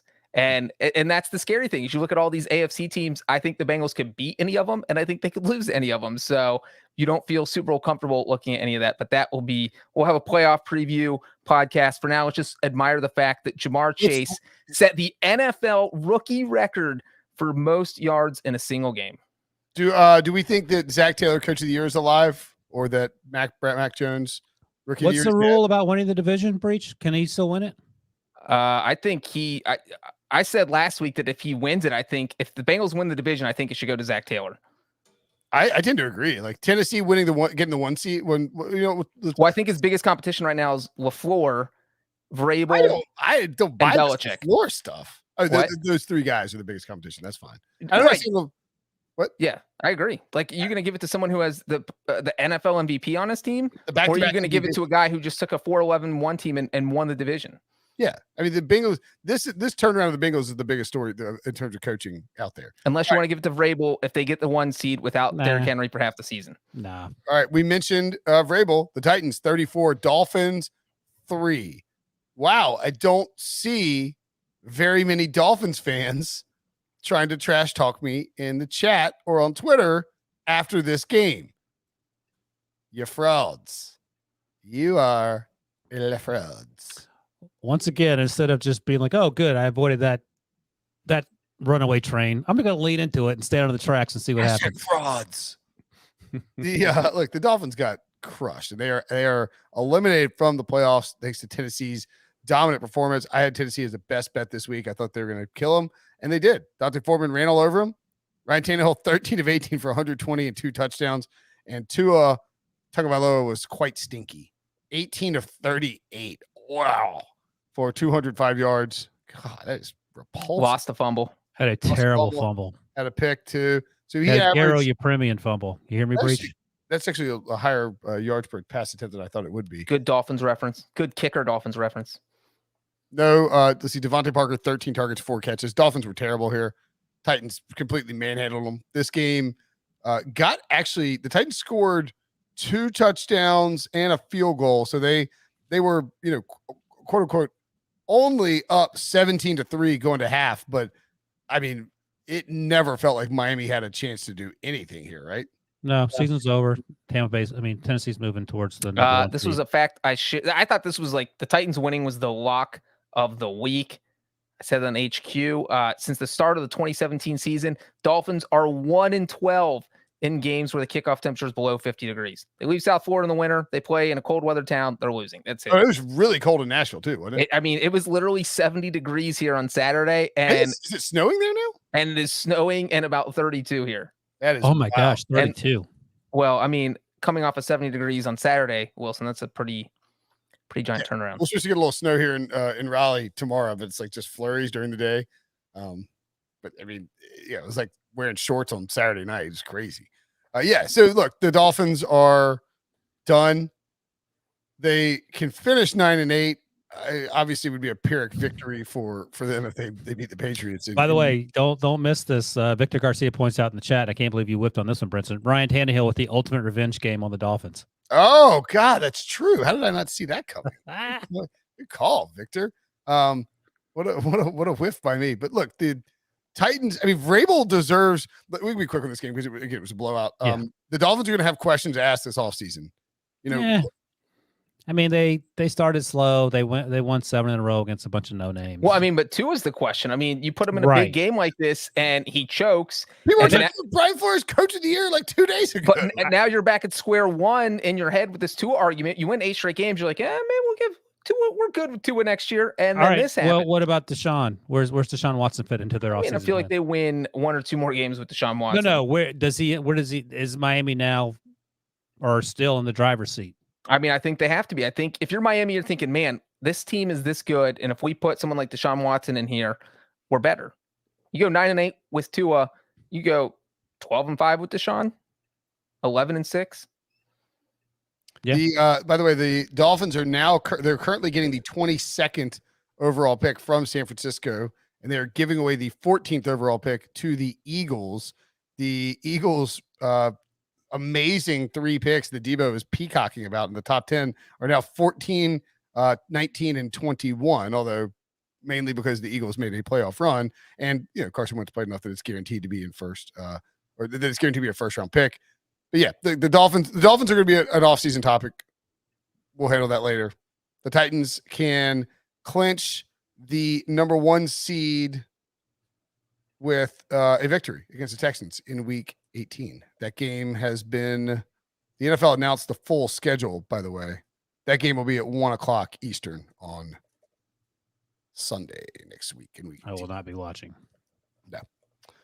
Everyone will be watching the scoreboard. Raiders 23, Colts 20. Pretty incredible victory by the Raiders. It felt like they were toast it just felt like Indy was going to, I don't know. I mean, maybe they weren't. This is a weird game. Carson Wentz had the most Carson Wentz throw of all time. He throws it into a double coverage. The defenders collide. The ball pops up in the air, flies backward, and it lands in T.Y. Hilton's arms, which is just bananas. And then, of course, Hunter Renfrow being scrappy. Hunter Renfrow helps set up a Daniel Carson field goal to break a tie. Hunter Renfrow also had a touchdown in this game. The Raiders aren't good, aren't scary, but they're kind of They are good. Are they good? They're 9-7. They just beat the Colts. And they were in control of this game for much of it. And Derek Carr threw 2 interceptions. But I said this all throughout the day. Derek Carr, plays like doo-doo for 20-minute stretches, but he always seems to show up in the final 3 or 4 minutes, make some plays. They're doing it without Darren Waller. Hunter Renfrow, like if you saw Hunter Renfrow's stat line, you'd be like, that guy should be a first-round pick. You look at Hunter Renfrow and you go, oh, he's a 5th-round pick, which I think that's where he went on. Zay Jones had 8 catches for 120. No, you look at Hunter Renfrow, you're like, that guy was my bag boy at Publix. Right, exactly. And I think that speaks to the whole draft conversation. But I'll be interested to see where Derek Carr ends up next year, whether he stays in Las Vegas or whether there's some push to get him out of there, whatever the coaching situation is. Can Bisaccia win Coach of the Year as the interim coach? Because I know the wins. Yes, because Bruce Arians won interim coach. Oh, there you go. When Chuck Pagano If they make the playoffs, he also has to be in the running. I think Zach Taylor's the favorite. But I mean, what he's done with all the off-field stuff they've had to deal with between David Arnett getting cut, the former first-round pick, obviously Henry Ruggs, obviously John Gruden. I mean, it's been one thing after the next. And this team, while they have a lot of holes, they also they're winning some tough games. I mean, they beat the Cowboys in Dallas. There's no reason the Colts are losing this game, and you could say Carson Wentz was still recovering from COVID, but his stat line is the exact same stat line we've seen every week from Carson Wentz. He's not that good. Well, Debo would like a word, but yeah. Yeah, I mean, look, they got blown out by the Chiefs. God, they lost. Remember, they lost to Washington. What a roller coaster. So the Gruden and Ruggs stuff happens. They lose to the Bears in week 5, win their next 2 games, beat the Broncos and the Eagles going into the bye, lose to the Giants, Chiefs, and Bengals coming out of the bye, beat the Cowboys in overtime, lose to Washington, lose to KC, and have ripped off 3 straight wins. They're just a very difficult team to figure out. They feel scotch taped together. Now, so I'm thinking, like, should this scenario play out where the Steelers went out and the Jaguars end up beating the Colts? Roger Goodell has probably already talked to both these teams on the Sunday night, Chargers, Raiders, and said you cannot do this. But again, I don't know what the repercussions would be if they do in fact take knees for 70 minutes. There's got to be something in the rule book. Well, if what you suggested happens, the Raiders, I think, would have already clinched a spot. So they might there'd be no reason for them to kneel. So they would basically get to pick who they want in the playoffs. So we just kneel. Like the Chargers would have to beat the Raiders. It's all right. I didn't want to get sidetracked. There's not going to be kneeling. Even though Roger Goodell's worst nightmare to be hilarious. I mean, the ratings would be he would definitely say something like, "Hey, look, you cannot." I'll be honest. I would watch. That's the thing. The ratings would be absolutely crazy because I would like, are they actually going to do this? It would be hysterical. Like Chris Collinsworth, he'd be going crazy. Yep. All right. Anyway, next game. I was trying to look up collusion in the rule book really quick. Do you feel like right now? Do you feel better? We've been saying for weeks that the Colts are the team you don't want to face in the playoffs. Do you feel better about the Colts or the Raiders right now? I think the Raiders might scare me more. The Colts are a better overall team, but Derek Carr's playing much better than Carson Wentz. He is, but the Bengals person, I would rather see them play the Raiders than the Colts in the playoffs. I agree with that. You don't want to face Jonathan Taylor is what my takeaway is. Yeah. John, and that defense for the Colts is good. It is good, although clearly not good enough to stop Hunter Renfrow. And like Carson Wentz played like a guy who was out all week. I think he started 1 of 7. Brinson, you mentioned his only touchdown was that crazy 45-yard T.Y. Hilton. If he doesn't throw that, which was again should have been intercepted, if the Raiders intercept that, 26 for 100 yards and a pick, exactly. But we're like, oh. But that stat line is the exact same stat line every week from Carson Wentz, whether he's got COVID or not. Yeah, I don't want to play the Colts in the playoffs, but I'm no longer scared of the Colts like making a deep run. Not unless Wentz just flicks a switch or something like that, or they trade for Nick Foles and start him over Carson Wentz. Oh! Unnecessarily saucy. By the way, the Colts clinch a berth with a win at the Jaguars or a Pittsburgh loss in Week 17, plus Baltimore and the Clippers, the Chargers losing in Week 18. Raiders can clinch a playoff spot with either of two. They either win versus the Chargers or one Pittsburgh loss and Indy losing. So still some multiple paths to get in there. Chargers 34, Broncos 13. Justin Herbert broke Phillip Rivers' record for most passing touchdowns in a single season by a Chargers quarterback. 35 now. Rivers had 34 in 2018. I'm happy for. I like Herbert. 33 in 2016. Dan Fouts 33 in 1981. I'm just bitter about Justin Herbert. No, just about Breech having success and me not having success. You've had 20 years of Big Ben. Should we talk about the Bengals again? I'm in. Herbert was good in this game, man. This is an ass kicking. Oh yeah. And if you want to see got hurt early, and Brett Rippon had to come in, and the Chargers sort of pulled away, and Locke was forced to try to throw the ball downfield a bunch. Didn't work out. He actually finished with an okay stat line, but the Chargers did a much better job of stopping the run. Only gave up 73 yards to Melvin Gordon and Javonte Williams on 24 carries. Ran the ball pretty well. Had a couple deep shots. There's really, 21 unnecessary points to screw my over in this game in the fourth quarter. That just didn't need to happen. Is Vic Fangio back next year? I don't know who reported it, whether it's JLC or some other NFL insider from another network / website, but it sounded like Vic Fangio might be in demand this offseason should he be elsewhere, which I found interesting. I don't think he's the problem. Is it DC or is it head coach? It was the head coach, it sounded like. But here's the takeaway for me. If you don't have a quarterback, it doesn't matter if you're Bill Belichick, your team's probably not going to be very good. So the fact that they went 7-9 is sort of impressive. Yeah, and what's funny is if the Chargers had beaten the Texans last week, they wouldn't be worrying about all this playoff mumbo jumbo in Week 18 on Sunday night. Jason Locke said the Fangio thing. He'll be coming as a defensive coordinator, not as a head coach. Oh, as a DC. Yeah. That makes total sense. It's crazy too. So this is a good question from the chat on YouTube. And if you're in the chat on YouTube, hit the like button, smash that puppy. Couple more. Kill the puppy. Puppies. I know. What are you doing? I probably shouldn't say smash that puppy, huh? Is the Broncos roster really as good as it was hyped during the preseason? Probably not. Well, they traded Von Miller. Yeah, they traded Von Miller. I mean, they still have a ton of talent. They just don't have a quarterback, and I don't think they have the right coaching staff in place. I don't know that. Give him a quarterback and let's see what happens. Yeah.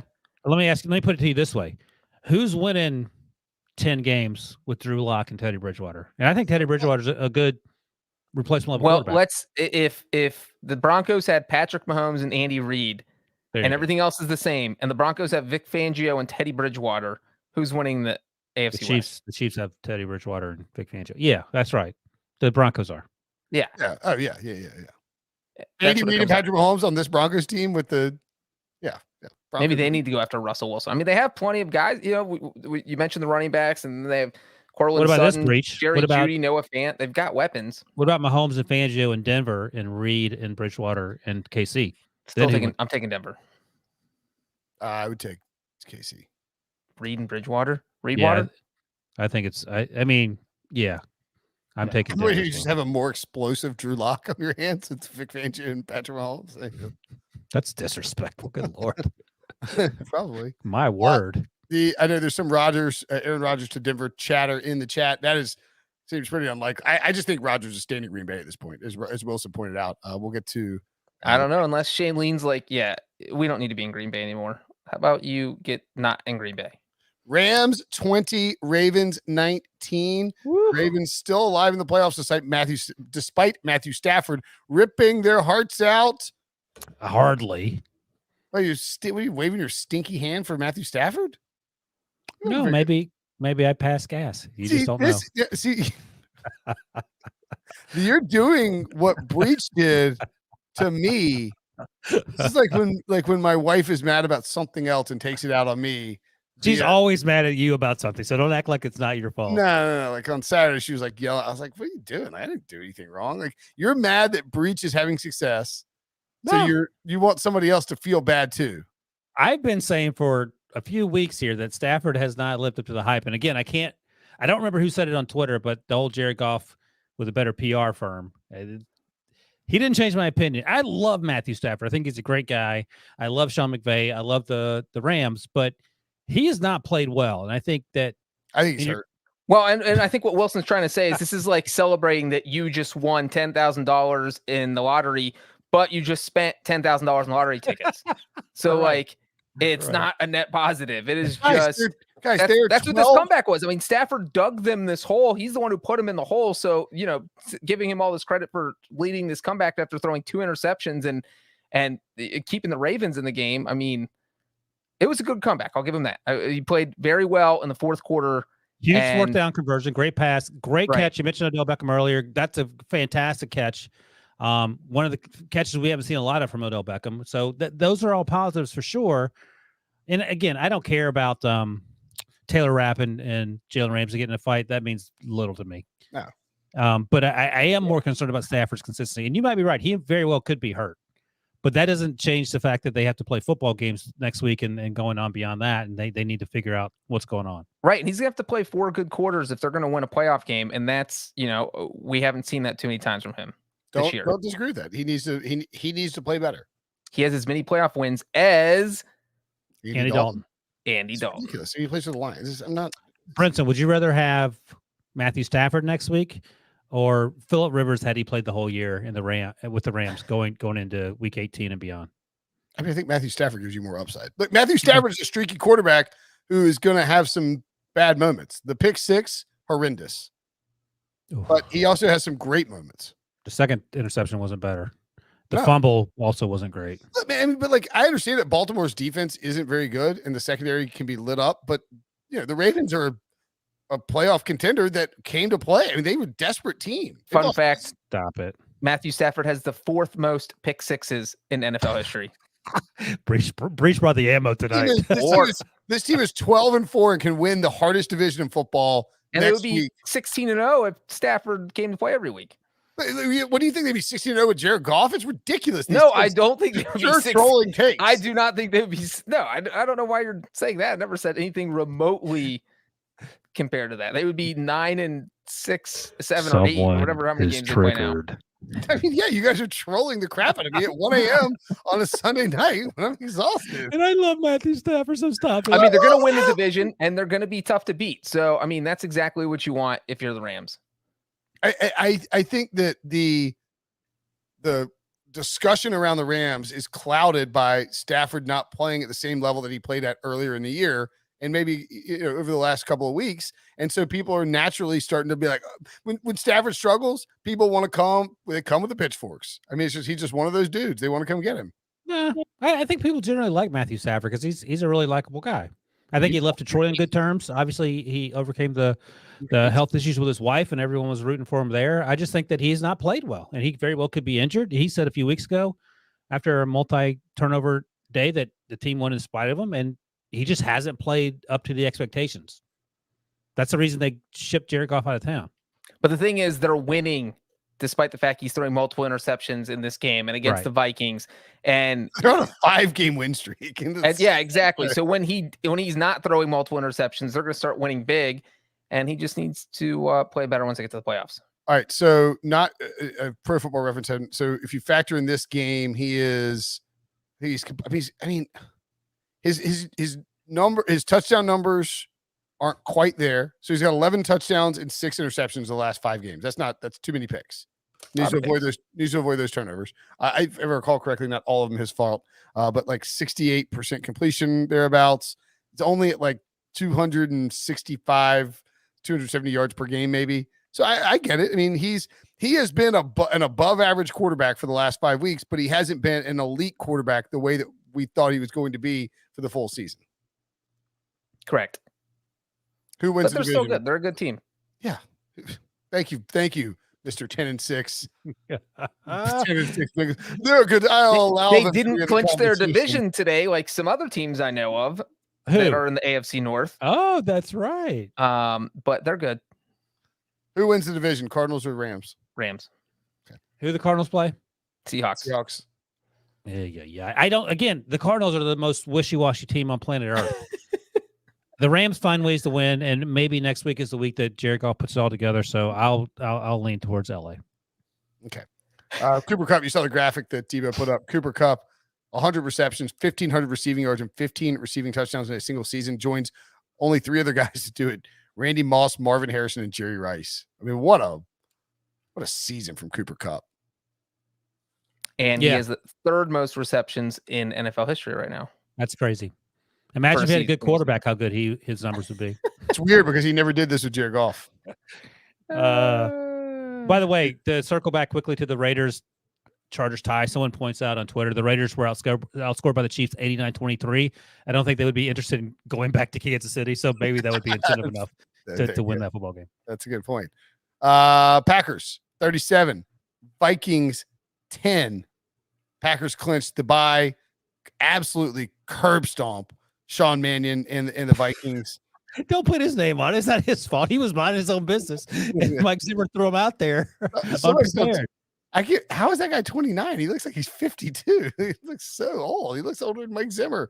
Aaron Rodgers, outstanding again. Probably locked up MVP. 29-38, 288 yards and 2 touchdowns. Devontae Adams, 11 catches, 136 yards and a touchdown. Clinched my fantasy title in the Fantasy Football Today League. So that's exciting. Take that, Marone. How who should come back in Minnesota? I'll give you some names. Mike Zimmer, Kirk Cousins, who's going to make $35 million next year, count $45 million against the cap. What's the GM's name? Rick Spielman. Spielman, like all 3, one of them, 2 of them. I would be really, really shocked if Rick Spielman was fired. I would not be shocked if they decided to go in a different direction than Mike Zimmer. I don't think that is crazy. What about the quarterback? I don't think you can get rid of him because the contract, or because of how valuable he is as a player, because of his vaccination status. That's the other thing, and you're sort of half joking, but he couldn't play. We said this before the season. Look. I know that Lamar's not missing because of his vaccination, but they had to start Josh Johnson for a game because Well, I mean, the Viking situation reflects poorly on the head coach because Mike Zimmer made it clear the entire preseason that he was not happy that Kirk Cousins was not vaccinated. He took it public. He kind of ragged on him passive aggressively whenever he got the chance. So if you're going to do that, whatever. But you know what? If you're going to do that, you also need to bring in a backup quarterback who's actually good. You can't just be out there. They drafted one in the 3rd round. Did you watch him play tonight? And no, you need to bring in an actual somebody with experience. If you were afraid that your starting quarterback's going to derail your playoff team because he's going to get COVID because he's not vaccinated, then you need to have a good backup in place. I get that, but let me push back because there were 10 quarterbacks drafted, 8 have played, 7 have started. The two that hadn't seen a snap coming into the night were Kyle Trask in Tampa Bay, Tom Brady, and Kellen Mond, for reasons that remain a mystery, in Minnesota. He came in for one series, almost threw an interception. But if you're drafting him that high with the expectation that he's going to play, right? Third round, No, early in the third round. You can't assume the third round rookie's going to be your backup quarterback. Davis Mills is starting in Houston, and he's hanging in there. That's Houston. They weren't a playoff contender going into the year. Whatever. But here's the point. Why are you drafting him? And Jeremy Fowler of ESPN tweeted during the game that he said that the expectation was that Kellen Mond would sit for a year, and they didn't want to force him out there, yada, yada, yada. This is pretty important. So I agree with you. It points to bad preparation by either the front office or the coaching staff that you don't have a quarterback that's ready to go. But if you drafted Kellen Mond in August and you didn't, and it was clear to you then that he wasn't going to be able to play, then yes, I'm 100%. You can't go with Sean Mannion. Well, and now the Vikings are eliminated. Mike Zimmer was asked after the game, do you think you're going to want to get a look at Kellen Mond next week? And he said, not particularly. It sort of does this sort of feels like Eagles week 17 last year, where Doug Peterson's like, the ship's going down. I don't care. I'm just going to say whatever's on my, I mean, Zimmer always says what's on his mind, but I mean, it was just an embarrassing loss for the Vikings. I mean, no one expected much from him, but it was ugly. Let's see if I can play this in other things. Zimmer looks happy in this press conference. Look, I mean, I think Zimmer probably knows that he's the guy who's going to be thrown under the bus in this spot, even though, I mean, I don't think that his. Let's see, here we go. You think you want to get a look at Mond next week? Not particularly. Do you think you'll have a job next week? Not particularly. Not particularly. This is killing me. This is a Belichick style reply. That's my general manager was the one who made the call to draft him. I had no say in that. I don't plan on playing him. He's not ready to play. And I'd prefer to have any quarterback besides him or Kirk Cousins. And if someone could get someone in here, I wouldn't need to be fired. That's what he said with that comment. And then he took his shirt off and gave the peace sign and walked out. He said, I'm going back to my Instagram model. He's married, he's married or dating like a. Yeah, she was in cahoots with him with the fake vaccine card. Okay. Who? Antonio Brown. I think Wilson talked about Antonio Brown. Mike Zimmer dates like a 35-year-old Instagram model. Is that true? Yeah. Oh, I thought you meant Antonio Brown, who's also dated an Instagram model. Who amongst us isn't dating Instagram models? Well, good for old Mike Zimmer. Yeah. It is interesting to have these two teams that we're talking about with Minnesota and Denver, in that I think Mike Zimmer and Vic Fangio are very, they're great defensive coordinators who, it took forever to get long looks at the coaching jobs and are typically frowned upon because they're defensive and defensive minded, conservative, et cetera, et cetera. So it's not surprising that they would sort of be even like, like a 7-10 season is going to get maybe one of them fired, as opposed to if it's like a hot young offensive mind, maybe you give them a little bit more credit, I think.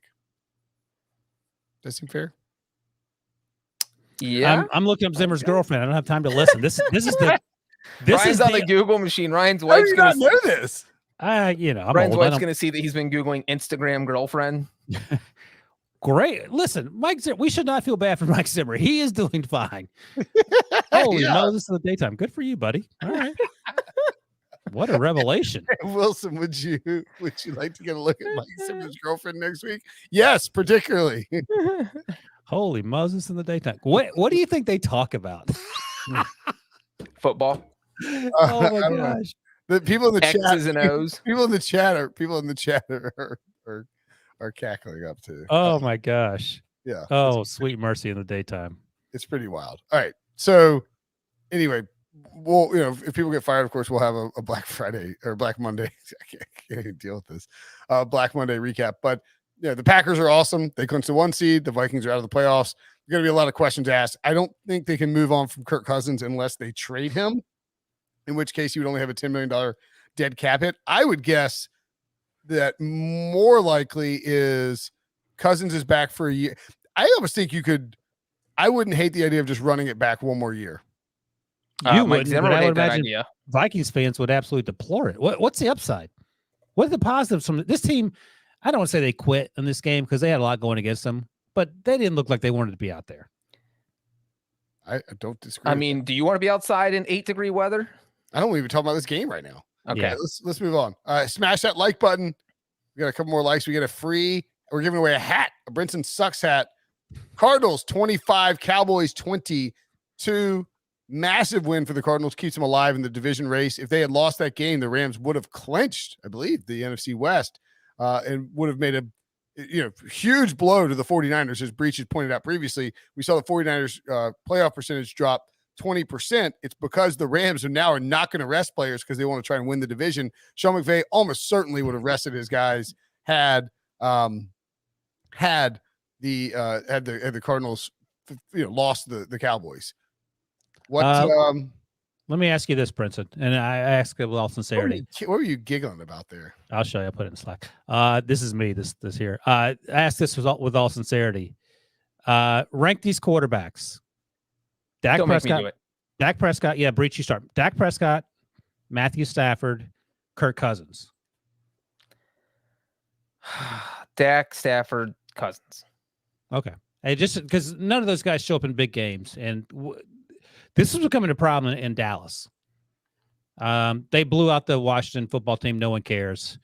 The defense is having to do the heavy lifting, and the defense has been, mostly good, but they went up against Kyler Murray, who was undefeated at the Jerry Dome, which is sort of hysterical. And they were never, they got close to the end there, but it never felt like they were going to win that football game, mostly because the offense no-showed. Yes, Michael Gallup towards ACL. That stinks for him. He's going into his contract year. That's terrible news. But even when he was healthy, Dak Prescott and the offense was struggling, and I don't know what to make of it. I'm more concerned about the Cowboys than I am the Rams. Oh, yeah. The Cowboys were bad for a month on offense and then just obliterated the Washington football team last week. And we sort of like, all right, well, I guess everything's fixed and everything's fine. And it's not fixed and it's not fine. Mm-mm. And they look bad. Like they were bad against the Cardinals in this game. It was just crazy to see them struggle so much because you kept thinking, oh, they're going to get over the hump. They're going to get over the hump. And finally, in the fourth quarter, they showed some semblance of life. But it was just, it was everything. They didn't even really try to run the ball. If you're going to throw it 40 times, you need Dak to be better. And his overall numbers weren't horrible, but they just couldn't get a big play when they needed it. I know Cowboys fans are saying, well, if the referees had any idea what they were doing and would have ruled that call a fumble in the fourth quarter on the Cardinals' final possession, then we would have gotten the ball back with a chance to tie or a chance to win. Well, if the Cowboys coaching staff wouldn't have been fooled out of a timeout on by the Cardinals earlier in the game, they would have had an extra timeout to use at the end of the game.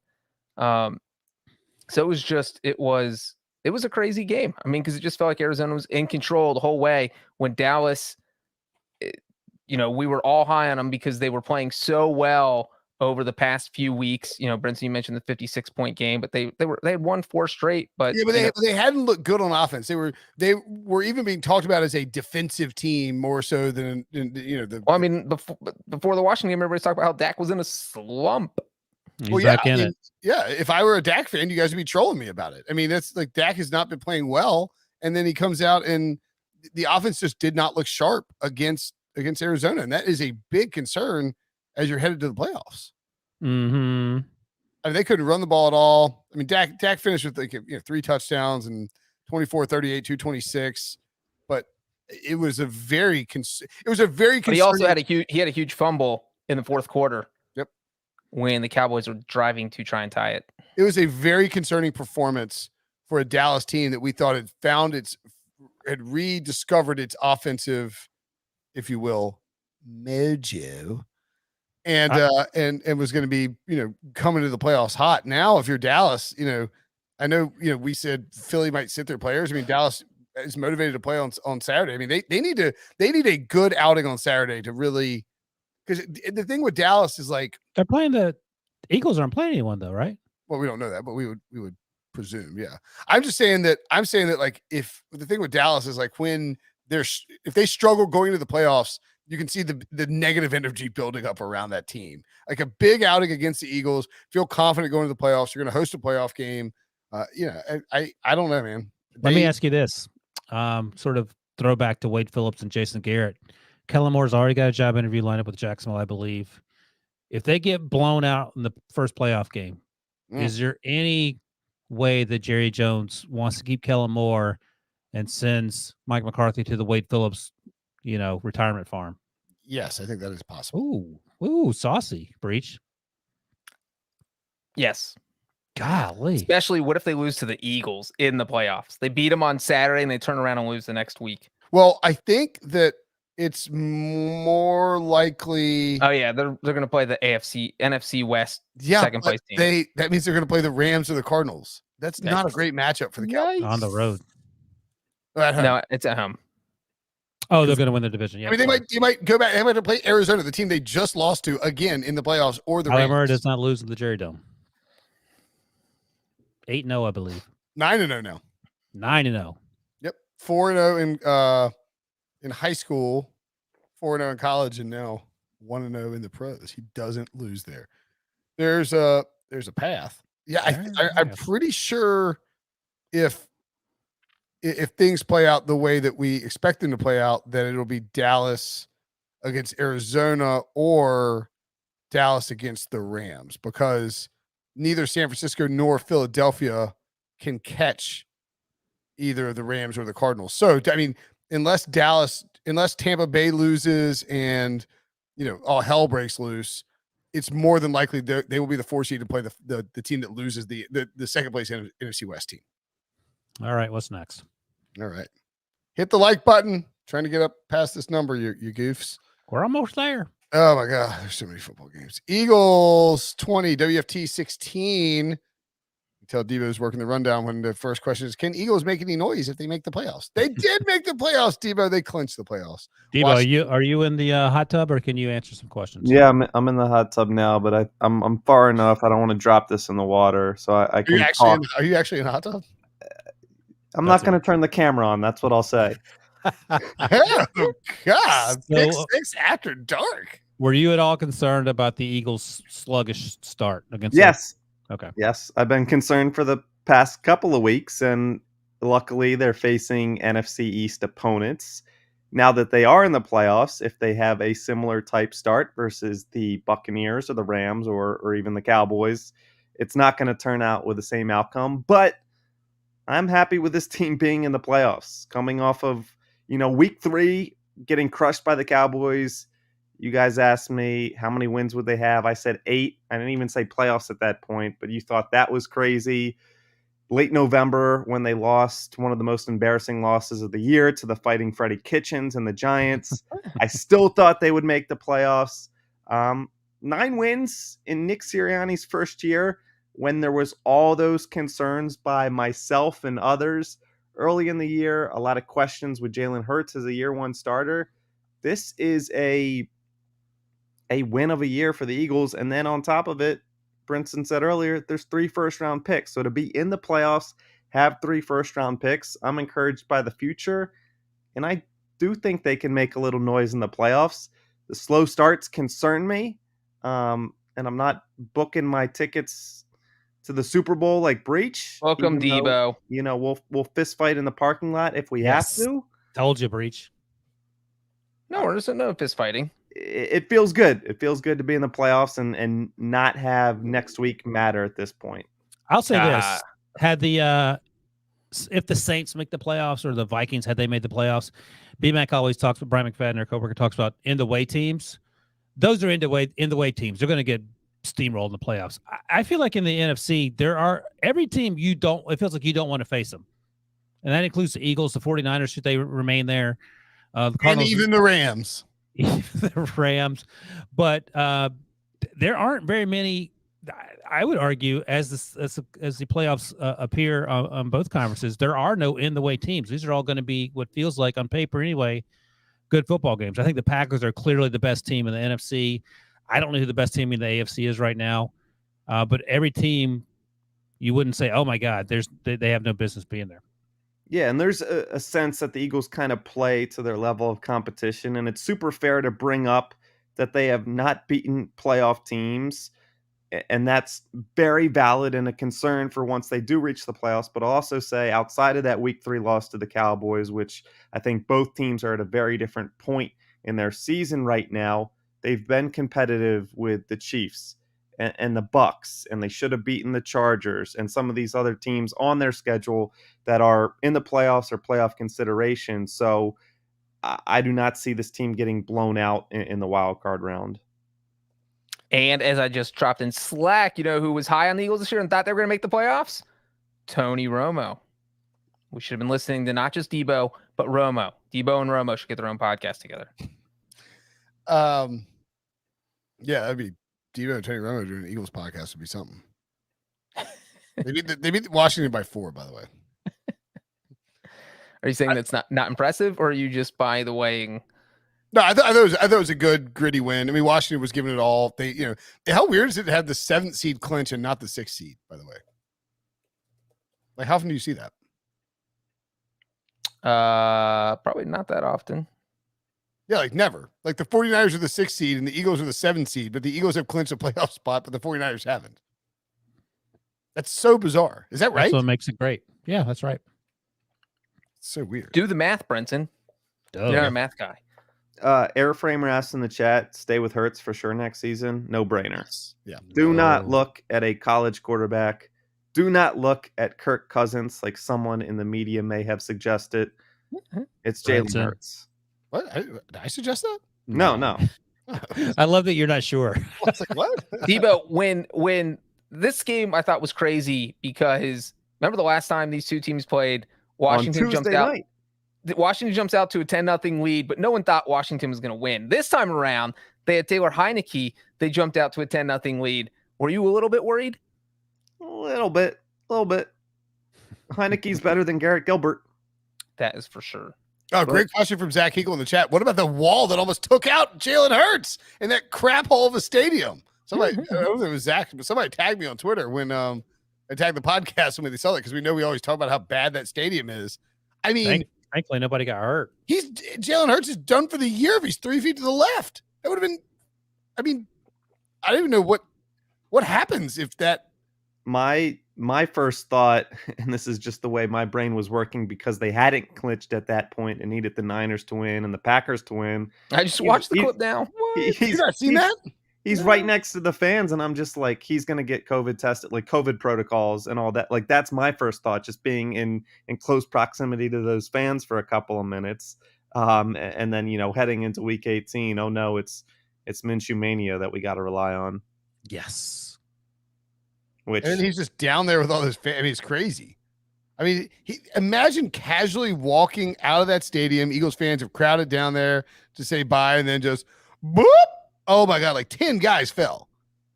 I mean, that is crazy. How did no one get hurt? Was my his takeaway. leg is broken if he's 3 feet to the right. Instead, he's helping fans up. yeah, that could have been way worse. Yeah. It seems He's like taking a everybody, picture, laughing, everybody's chuckling. Yeah. I mean, no it's- major injuries or anything. It's like when Reggie Bush sued St. Louis because He slipped on he the thing. slipped and tore his ACL. You can go check it out on Mike Garofalo's Twitter feed. He was following Hurts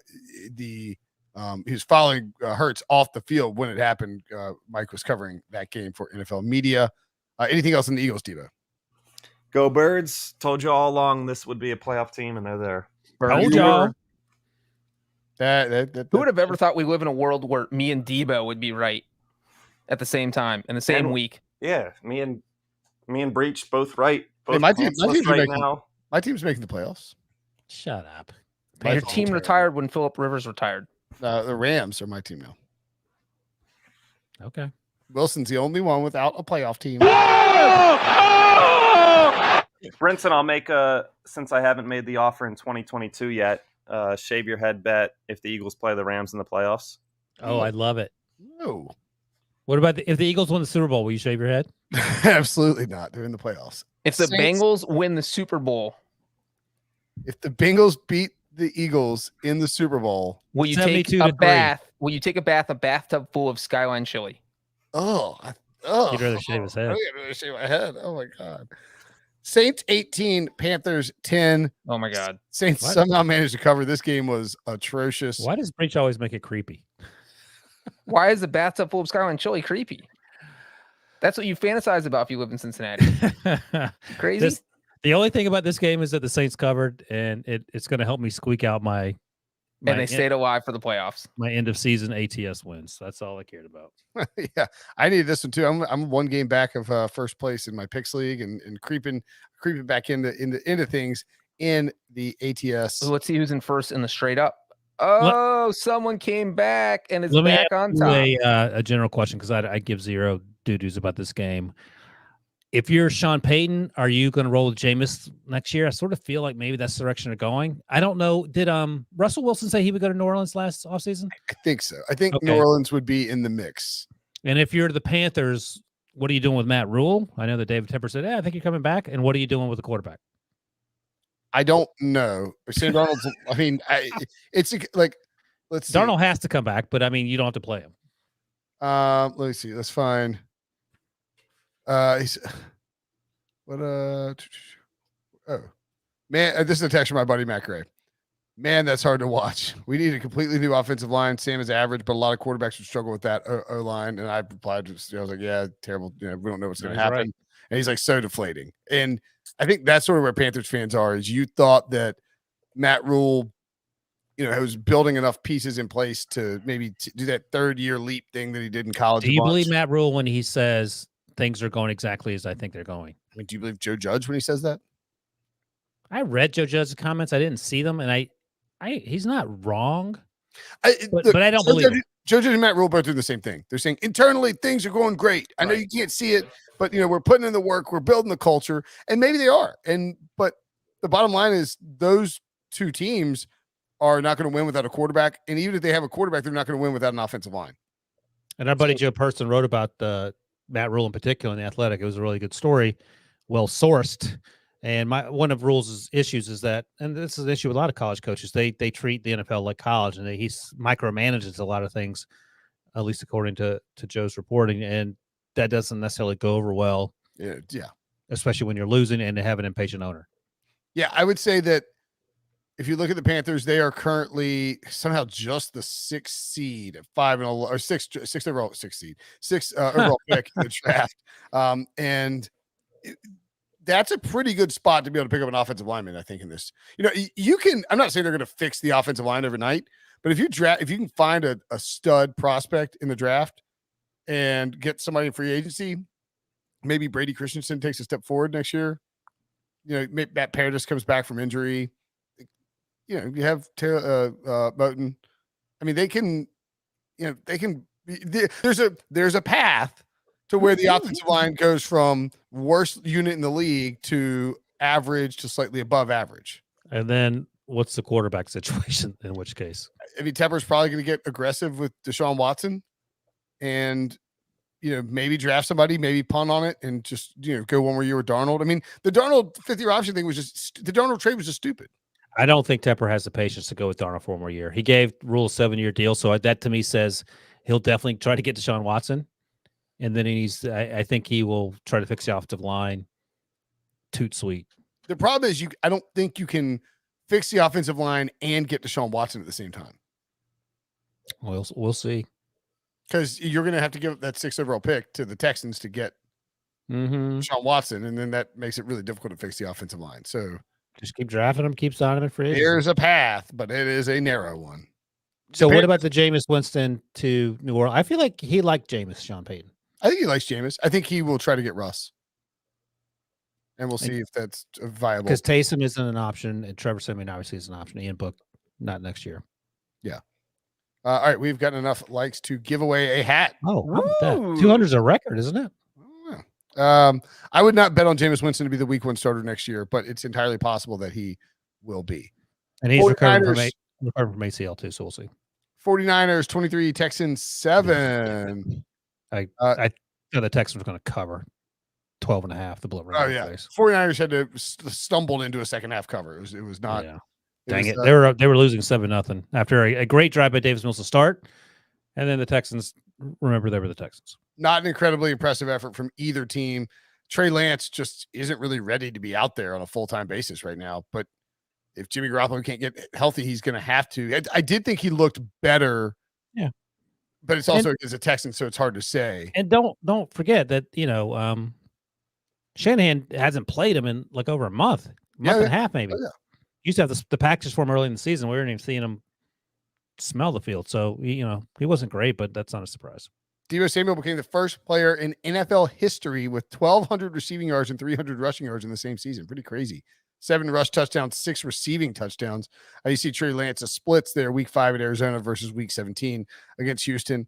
Look, is Trey Lance starting next week or is Jimmy G going to be back? We don't know.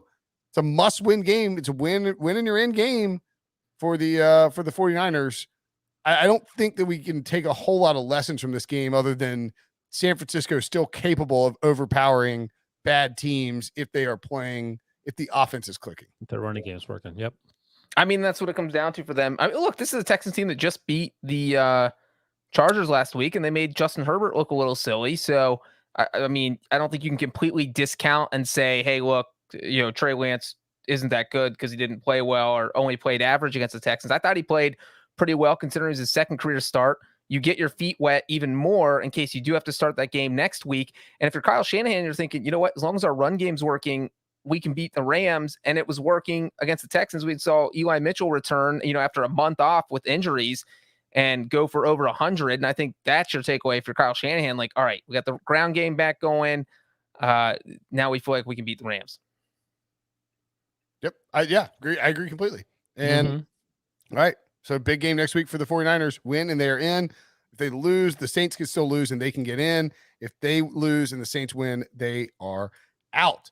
Let's take one more quick break. When we come back, we will wrap up the rest of these games.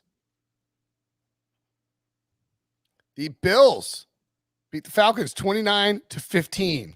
They, depending on what line you got, they either pushed or potentially failed to cover. The Falcons are eliminated. The Bills can clinch the AFC East with a win or a Patriots loss in week 18. Josh Allen had 2 rushing touchdowns in the first quarter. Looked like they were going to roll the Falcons, and all of a sudden they're just losing at halftime.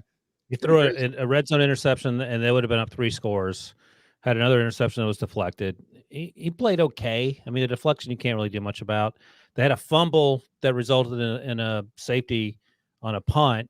They could recover the ball, but they were still down 2-0 because they recovered in the end zone. So it was sloppy at times. It's snow game too, by the way. Yeah, but I mean, it's in Buffalo, and the snow. It was just flurries. It wasn't like a lot of snow, and it wasn't even that cold today. The Falcons were able to run the ball. By the way, Cordarrelle Patterson. If you had Cordarrelle Patterson and Deebo Samuel on your team, you might go undefeated. Those guys are so unbelievably versatile and hard to stop in the run game.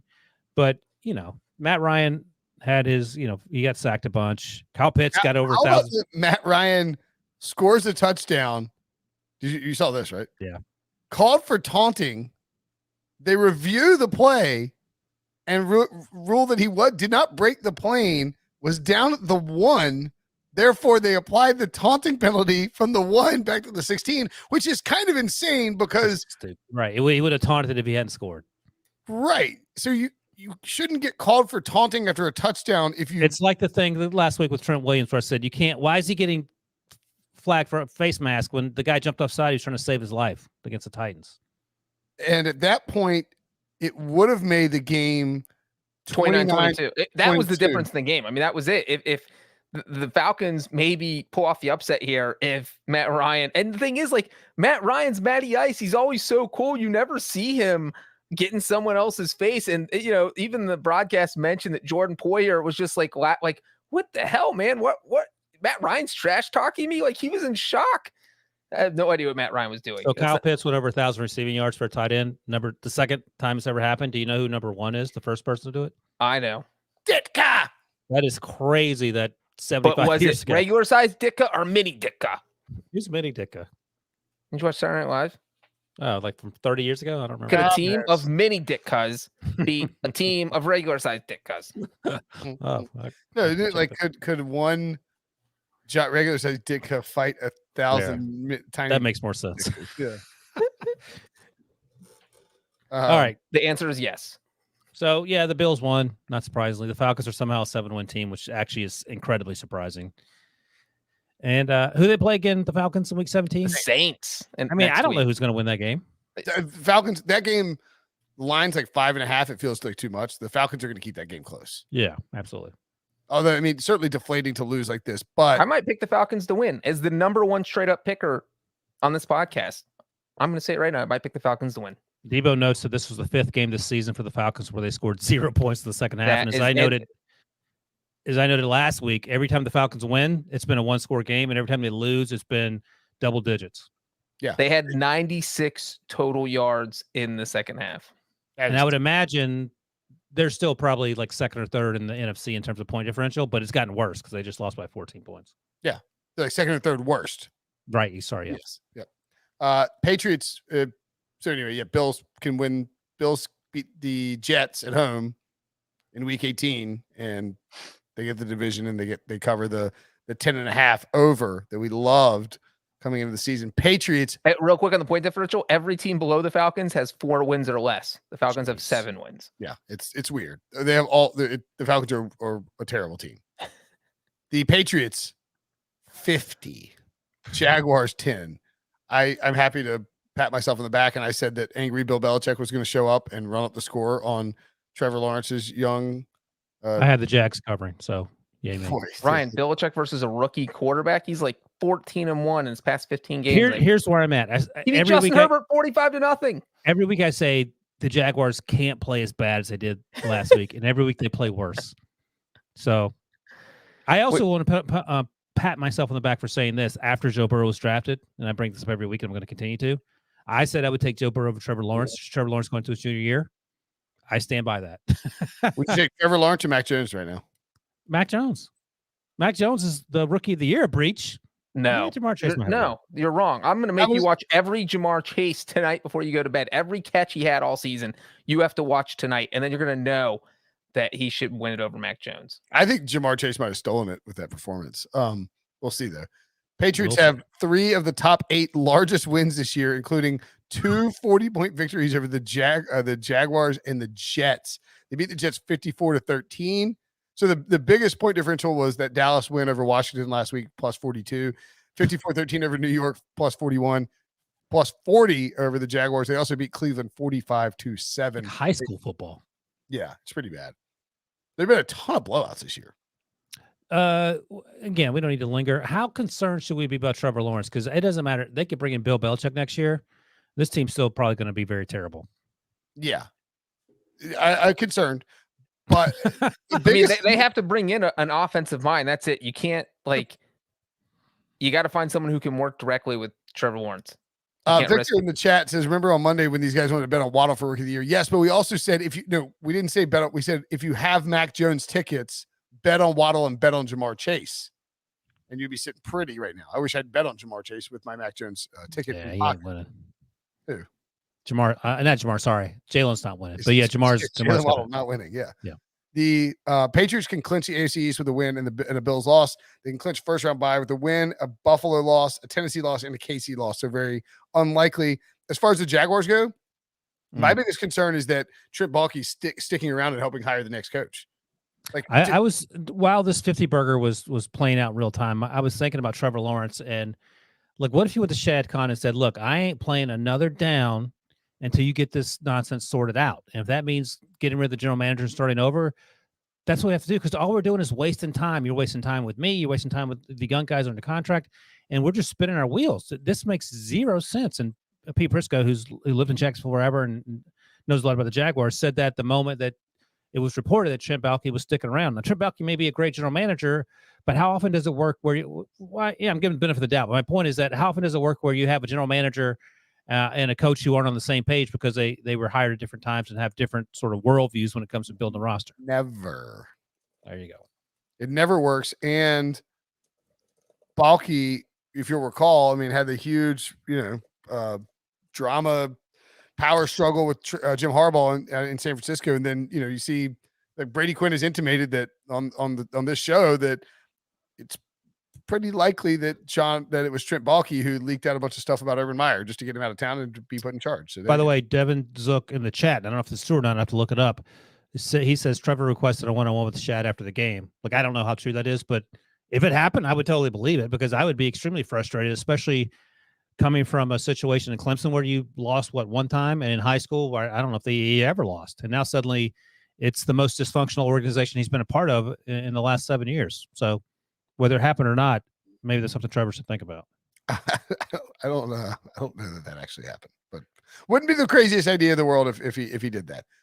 Seahawks 51, Lions 29.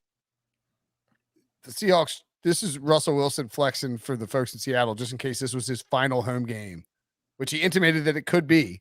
He wanted to go out with a bang. DK Metcalf 3 receiving touchdowns. Russ 4 passing touchdowns. I believe DK had 3, right? Am I crazy? He had 3, right? Yeah, he had a Who? bunch. DK? Yeah. He had 3. Okay, cool. Just making sure. Massive game for DK. Massive game for Russ. Massive Lions- game for Rashad Penny. That's right. How about that? First round pick for He's on my Penny. fantasy team. Rode him to a finals win. You're the Shout guy who out drafted him. to Connor Allen, my buddy at 4 for 4 football. He bet on Rashad Penny to lead the league in rushing yards this week, 80-1. Put $100 on it. That's Ooh. yeah, buddy. Why didn't he give us that hot tip? That's what I asked him. Whew. Yeah, so Russ went nuts. Rashad Penny went nuts. Credit to the Amra. I can't ever say his name right. Amon-Ra St. Brown. Amon-Ra St. Brown, thank you. Was awesome in this game too. Had a rushing touchdown and a receiving touchdown. He looks like a really nice piece for the. He is better as a pro than he was in college, and he was good also in on my college. fantasy team, guys. No one cares, but he has been the lone bright spot, at least in the last few weeks or so. Yeah, I mean DeAndre Swift came back and was pretty good. Look, the Lions are trying hard. They fought in this game. They didn't have give Jared up. Goff the last 2 weeks. Yeah, and they had Tim Boyle starting. I mean, like I just remain impressed by how hard this team fights, despite being 2-13-1 now. They still go out there and fight hard. But by the way, the Lions 0-8-1 on the road this year. They had 9 chances and did not pick up a single road win. The Seahawks currently giving away the 7th overall pick to the New York Jets. The Bears are giving away the 8th overall pick to the New York Giants. And that is the final game we got to break down. By breakdown, I mean quickly breeze through. Bears 29, Giants 3. Oh, come on. Robert Quinn broke Richard Dent's sack record for the Bears. He set in 1984, 17.5, 18 sacks for Robert Quinn this year. The Giants have back-to-back games with less than 200 yards of total offense and a 5th loss by 20-plus points. They finished the game with negative 10 passing yards. Who was the quarterback, Brinson? Mike Glennon. Not Good giving boy. really. Look, I mean, do you know how many passes he attempted? Not many. Did you look at the stat Did line? he throw them backwards? How did he finish with negative 10? I don't know, Breech. Why don't you explain to me how stats work? I don't need to. If somebody really wants to know, Barkley 21 times in this game and ran Devontae Booker 18. Mike Glennon threw 11 times in this game. The plan was not. But if someone really wants to know how stats work, you go negative because sack yardage counts against your passing stats. So Mike Glennon actually threw for 24 yards, but the team passing total was negative 10. Yeah, he was sacked into oblivion. The Giants are terrible. Joe Judge went on an 11-minute tangent in his post-game press conference where he claimed that in 2018 with the Patriots, everyone thought they were going to get fired. And then they went on to win the Super Bowl.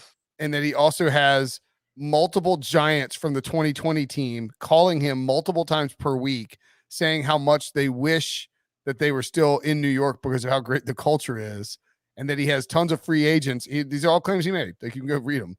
He has to be free agents on the roster right now who come to his office multiple times per week and say, God, please bring us back. Please bring us back. We'd love it here. We love what you're doing. It all sounded like a big pile of lies.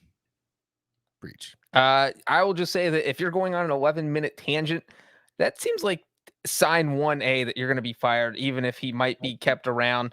But if I'm the Giants, I'm at least considering that maybe we don't have the right coach.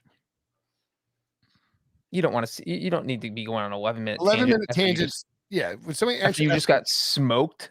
Yeah, is Belichick going on an 11-minute tangent? No, man. What did He also said in 2018 he almost got fired on a Patriots team that no one was getting fired on. It was 6-2 at worst at midseason, and then won the Super Bowl. It's insane. Yeah, maybe he's overwhelmed. This ain't a team that's having fist fights on the sidelines. This ain't some clown show organization or something else. Is he talking about the Rams? What was he talking about? No, probably talking about the football team. Yeah, that's true. That's true. The football team. That's right. Yeah, look, Once again, the Belichick coaching tree, like Bill O'Brien is probably the shining star, and he's now the offensive coordinator for Alabama. Brian Flores just missed the playoffs, but he's probably number 2, I think. And then there's a bunch of other guys. Yeah, look, Joe Judge is probably coming back next year. Daniel Jones coming back. The Giants are a mess. They're going to move on from David Gettleman, and we'll see. But there's not a whole lot to glean from this. They're just like the Panthers. They're not going to be good until they figure out the quarterback and the offensive line. The Bears, at least with the win, moved up. They moved. They are going to give the Giants a worse pick for Justin Fields, at least. So they got that going for them. Andy Dalton Super Bowl.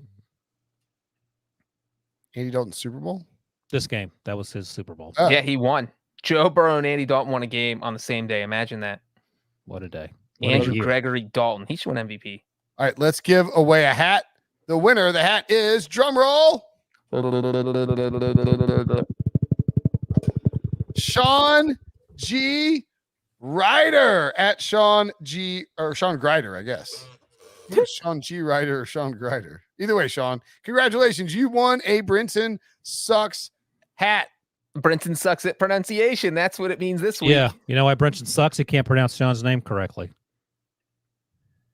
Sean, Will B. Rinson. Will B. Rinson. Let's get to winners. Ryan W. Ilson. Oh, gosh. I love this guy runs a podcast. He can't read. All right, B. Rinson, what do we got? Winners and losers? All right, Ryan. Right. Wait. Why would it be Ryan P? No, he said Ryan W. Ilson. Ryan W. Ilson. Give me your first winner. Let's go. I don't want to steal Breech's thunder. I'm going to go with the Philadelphia Eagles. They didn't win pretty, but they won. They got into the playoffs in week 17. Debo predicted it back in November. And Jalen Hurts avoided death on the way off the field. So he will be able to play, if not next week, then certainly in the playoffs. Way to go, Philly. My winner is me. Not just because, I've got other winners, but not only did the Bengals win, I predicted the exact score of the game. I knew it was going to happen. It's like I knew it was going to happen. My other winners besides me are Joe Burrow and Jamar Chase. Bengals fans get to watch them for the next decade, and Brinson and Wilson have to listen to me talk about them on this podcast for the next decade. They're already setting records. Joe Burrow just trying to get an MVP conversation. He's been awesome. He set the franchise record for passing yards, passing touchdowns. Jamar Chase, the rookie record for most yards in a single game. And now they're on their way to the playoffs for the first time in 6 years. Woohoo. By the way, somebody in the chat, as I was yawning, said, how tired does Brinson look? I'm very tired. It's 2 a.m. That's why he took a nap also. I felt the Packers-Vikings game. I actually read in my picks column. I went and looked. I had Bengals 35, Chiefs 31. Ooh, you almost picked it too. You picked the Bengals to win. I'll give you credit for that. Thank you. That's very nice of you. Mm-hmm. A winner for me, I will say Derek Carr and the Raiders. Ooh. They kept their hopes alive with a huge win in Indianapolis. To do that and to keep sort of like finding ways to win, fight your way into playoff contention, to give yourself a shot. Like, go beat the Chargers at home on the final game of the regular season this year, and you're in the playoffs despite losing, your coach and your number one wide receiver to some of the most bizarre circumstances we've ever seen in a super weird year. Would go a long way, I think, towards changing what the plan is for Derek Carr and that franchise moving forward. Be very interesting to see how that would alter many different pathways. Wilson, how about a loser? The Minnesota Super Losers, the Vikings. The only winner is Mike Zimmer and his girlfriend, apparently, but everything else has gone sideways in Minnesota. That's the only thing you're going to think about. This has blown my mind. The quarterback situation is one where the dude didn't get vaccinated and couldn't play in the biggest game of the season. Sean Mannion had no business being out there. Kellen Mond was out there for 3 pass attempts for reasons that remain unknown, not particularly. And Mike Zimmer might be out of a job by the time people listen to this podcast. And I don't know where this team is going other than the wrong direction. So Minnesota, by the way, the last time Minnesota went to the playoffs once with Kirk Cousins. They won 13 games in 2017 with Case Keenum, and that's when they lost they won the game against the Saints in that crazy playoff game. Since then, the Vikings have only won at least 10 games once, and it certainly isn't happening this year. They only went to the playoffs once with Kirk Cousins, and I know their Kirk Cousins defenders are out there, but I don't think he's it. 7 wins 2 years in a row. Maybe they get to 8 if they can win in week 18. If they can just handle Chicago. My loser, you know, a lot of times we go with teams that get knocked out of the playoff race or something like that. I'm going with the New York Giants offense. This team is bad. And just when you thought their season couldn't get any more embarrassing, it got more embarrassing because they went out and they finished with -10 passing yards. It is almost impossible to finish with negative passing yards in the NFL. It is the first time this century it has happened. The last time before today or before Sunday was in 1998 when the Chargers finished with negative passing yards. And that was a Ryan Leaf team. So if you're in the same sentence as Ryan Leaf and it's a football sentence, that's not a great thing. So the Giants offense, and then Joe Judge gave his rant. I'm not going to go on a rant, but man, Giants offense is my loser of the week. As Victor points out, Bengals win the division. Wilson gives Brinson credit, and Brinson gives Derek Carr credit. What in the world is that? 2022, man. It's wild. My losers, you can go with a couple different ones here. Trevor Lawrence would qualify. Matt Rule would certainly qualify, but I think the Dolphins are a pretty obvious loser. They came into this game against Tennessee, on a 7-game win streak, thinking that, everybody's talking them up. They're going to, dominate. Do you have wireless headphones, Wilson? No. I thought you like wore into the bathroom. I was like, did you just get pee with your headphones on? That's weird.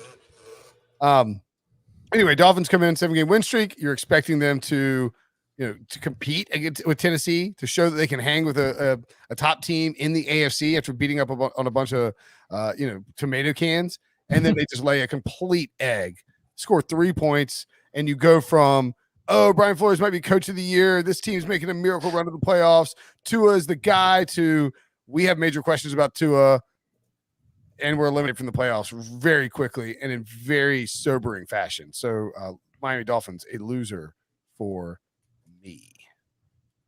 Poor Dolphins. Yeah. All right. That'll do it for the podcast. We've been live streaming for 2.5 hours.